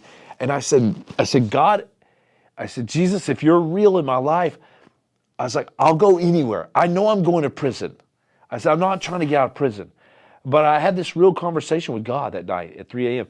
And I said, show up in my life, and I'll do anything. Just send me somewhere. I'm on house arrest here. Like, I wanted something. The very next day, a guy from this organization called Operation Restore Warrior calls me. And he's like, Jimmy, we see that you're on the list here. Would you like to go to a drop zone? This thing called the drop zone. So what is that? He says, well, you have to just come here and find out. It's a 3-day retreat. And I'm like, well, I would love to, but I've just been arrested by 15 FBI agents, told my story. And they're like, well, see if you can come, man. And so I go out on this limb. My lawyer don't know if it'll work, but the Texas judge allows me as a veteran, to go to this retreat. And I kept on remembering, coincidentally, that I had prayed that at 3 a.m. and with all my heart, something. And so now I'm being invited to Operation Restore Warrior. I go there. I sit at this big table like this. And they're like, Jimmy, are you ready for Jesus to meet you here and tell you everything you want to know about yourself? And I'm like, you have got to be kidding me, man. I'm going to prison. You guys didn't see this ankle bracelet with my skinny jeans on, man? And they're like, well, we're not here to judge you. But if you believe that Jesus died and rose again on the 3rd day, can he not save you too? And I remember him saying that. I looked at him and I thought, I said, I believe that might be true. But in my heart, I knew these guys don't know me. They don't know what I've done. They don't know to the dark places and recesses of this world I've been. They don't know the sin I've committed. They don't know how terrible this person is right here, sitting across them. And so I basically mocked them and said, Jesus ain't going to meet me here. Like, are you guys crazy? Like, laughing at him. But I was hurting inside. And I remember I walked down out of that room, down this little path, overlooking a sound with these ducks. And I cried out to God again, my second time. And I said, Jesus, if you're real, I said, show up in my life. And I'll tell either one person or a million the rest of my life. And that's how gone I was, man. And I cried because I was like this close to killing myself. I had already attempted. And I just, if you ain't been that low, I'm glad. You know, if people haven't been that low and they don't understand why I'm crying, that's great. You know, I'm glad you haven't been that low. But if you've been that low, then you know how bad it can be. And when you're redeemed out of that situation, there's nothing like it. And so I said, if you're real, God, I said, show up in my life. And I swear to you, I'll tell one person or a million. And so I walk back, nothing happens there, but I feel different. I just feel different, weird. And my shoulder hurt real bad from an injury. I was broken real bad. And so the next day they call me in this room, and these two guys go to pray for me. And I'm like, and I see these guys come out of the room, they're getting prayed for, they're in shambles. I go and I sit down, and these two guys say, Jimmy, we're here to pray for you. And I'm like, okay, you know, I'll just go through the game, I guess. And they said, tell us a little bit about your story. And I tell them a little bit of story time, and I skip over a big part of a darker time in my life. And they said, back up right there. They said, you skipped over a part of your life. There's no way they could know this. And I said, no, I didn't. And he looked me dead in the eyes, and he said, yes, you did. He goes, you skipped over a part. And I said, no, I didn't. And he says, okay, I'm going to call you out, basically. He said, you skipped over a part where you were at this place called the Love Shack or the Love Boat. And when he said that, I was I stood straight up. I was like, whoa. I was like, how do you know that? I was like, how do you know that, man? I was like, I'm out of here. I thought it was like a reality show. I'm not living in reality now. Like, what the heck? And he said, yeah, you were at this house called the Love Boat. Or the Love Shack. And I called it the Love Shack, the nickname of this house. And I'm thinking, how in the world does he know this? And I questioned him. I looked him dead in his eyes. I said, bro, how do you know that? How do you know about the Love Shack? It must have sounded crazy. Yeah. You know, who does number 2 work for? You know, like whatever. And they're like, that's what we do here. We ask Jesus to come in, and he does the heavy lifting, and he's speaking to us right now about you. So, do you want to continue? And I said, okay. I said, if you know so much about me, then tell me about this Love Shack. And I know exactly what they're talking about. It was when I worked for John McAfee. It was in a very dark time of my life. It was when I was working there at his house in Ocracoke. It looked over the Sound where Blackbeard used to evade the British man of warships in the shallows. And I said, tell me. And they said, well, when you walk in, there's a jacuzzi to the right. And then you go up these stairs and there's a screen door. And then you walk through another door. And when you walk inside, there's an elevator that's covered up by a fake door. It's cherry door. And I'm like, they basically walk me through the blueprints of this house. And I said, okay. I said, tell me more if you know so much. And they said, okay. And he looked at the other guy, and the other guy gave him a nod, like, continue on. And this guy's just like getting this download. And he goes, well, there's an armory, a gray metal door, and it's covered by a fake door, a cherry wood door. And I said, okay. And now I'm just going, okay. And he goes, and then you walk up the stairs, and there's these rooms, and they all have grid coordinates on it, lat longs, above the doors, and names, Tahiti, and he even named the names of these doors in this mansion. And I'm like, and I remember all of our rooms were named after, had a metal plate with a lat long. And then I said, okay, tell me more. I'm getting real angry, and I'm kind of shaking, man. I'm shaking, and my shoulder hurts real bad, remember? And I'm shaking there, and And he says, and then you go up to the third floor. He said, and there's a massive, and he's like pulling this out of his mind. He goes, there's a massive ship steering wheel. And I'm like, I say, yeah, and tell me more. And it was never good enough, but everything he was saying was so pinpoint accuracy. There was a big ship steering wheel in this house by my office overlooking the sound. And he says, well, it overlooks the sound, your office. And I'm like, and he says, and there's boats come up to right next to the house in a canal. And man, I was so just blown away by this. And I'll tell you why. And I said, tell me more. I yelled at them, screamed them in their face. And they said they were scared during that time. They didn't know what I was going to do. Got this ankle bracelet on. I'm scared, going crazy. And I'm like, tell me more. And he only had to say one more thing. He says, and there's a path that you used to walk down behind the house. And when he said that, I fell back in my chair and started bawling like a baby, just bawling and bawling. And the reason why it was so important to me was that he literally identified the path that nobody really knew about. It was hidden behind this brush and by this sound, and that I would walk down and look up to the sky and see these stars hanging down so low, and I was crying out to God during this time of my life, saying, where are you? Where are you in this life? And when I would cry out to God, I didn't feel nothing, but I knew something was there. And they identified a time where I was all alone in my life. There was no way anyone could have ever known about this moment. And to me, that was the defining moment in my life where I knew that I knew unequivocally, without a shadow of a doubt, that there was a mighty, powerful God, Yahweh, a Jesus, who was literally walking with me down that path in the darkest time of my life. And he literally was there. I didn't hear him at that time, but 5 years later, some random stranger is looking me dead in the eye and telling me the exact moment of when I was crying out to God. That, to me, guys, was a game changer, perspective change. My whole life was changed after that moment. And I just was floored. And they also said that, they said, your left shoulder's hurting you too right now. And I just, what am I going to say at that point? No, no, bullshit. I don't believe in God.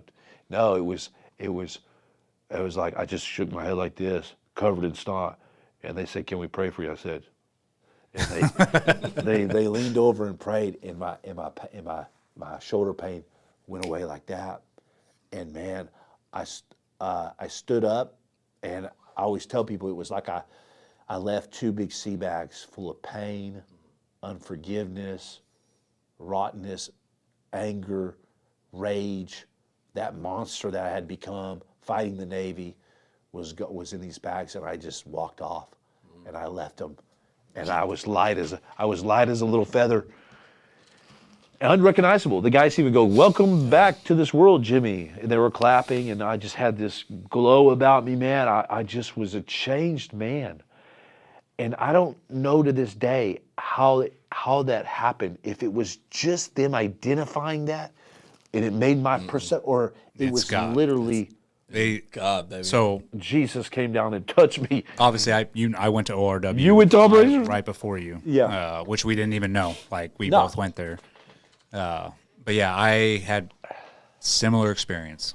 Just because there's that part of us that's like, no, like there's got to be no, like I don't believe. Try to reason it. Yeah, it's a human instinct in us to be like, no, there's got to be a logical reason why you guys are saying these things or like know these things, and they did the same thing to me.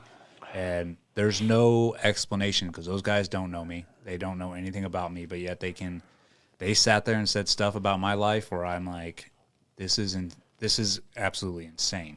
Like they guys are saying this stuff to me, and the way that they do it, and I don't, it's all through faith, and I truly believe that. I watched them perform an exorcism, which was insane. But yeah, man, I think it's stuff like that's how God works. He's like, and you asked him, I don't know how many times, like, show me that you're real. And they were a like weapon arm of him to be like, okay, here's this. And you can't, it's like one of those things like you can't deny it. It's like, You can't deny it. okay, like he showed you, he's like, this is me showing you, like, you stubborn SOB, like, here it is. And I think that's the beauty of it. I mean, I came out of there, same thing, feeling like renewed, you know?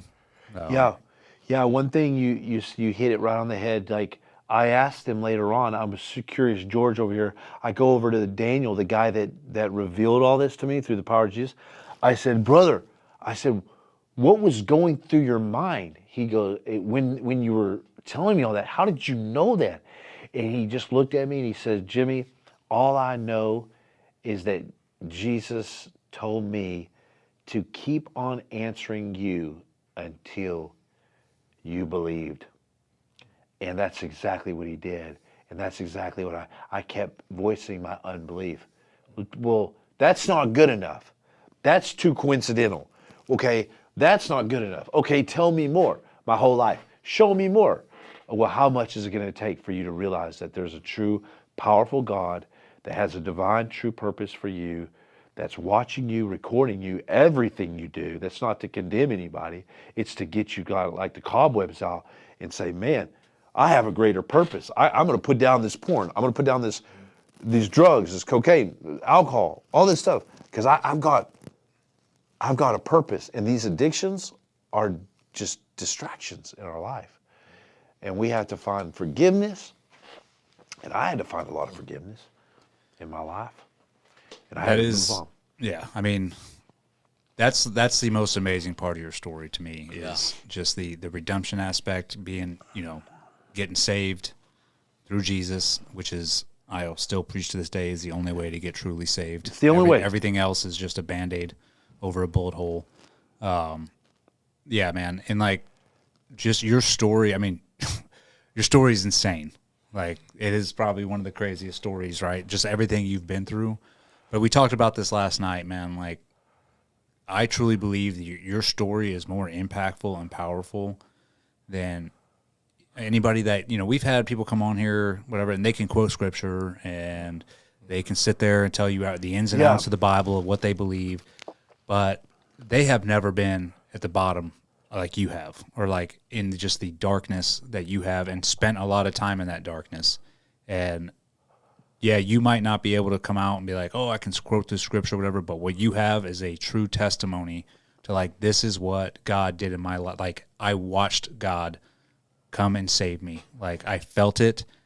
It's undeniable. Like, and it's not like, why would you be making this stuff up? You know what I mean? Like, it's not something you're not trying to like evangelize and like, oh, everybody needs to come to Jesus. It's, your story is so real, authentic, and raw that I truly believe stories like yours is what will bring people, like, naturally will bring people closer to Jesus, to be like, okay, if this dude who has been to war has, done X, Y, Z, went to a place where he tried to kill himself to prove a point, and then was still suicidal. Like, it's just this roller coaster of insanity that you've been through, and to come out the other side.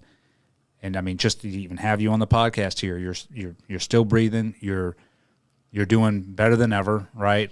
You're leading forward. You have a brand new child. I mean, the blessing that He has bestowed upon you is bigger than, I think, anything that you've probably ever received in your life.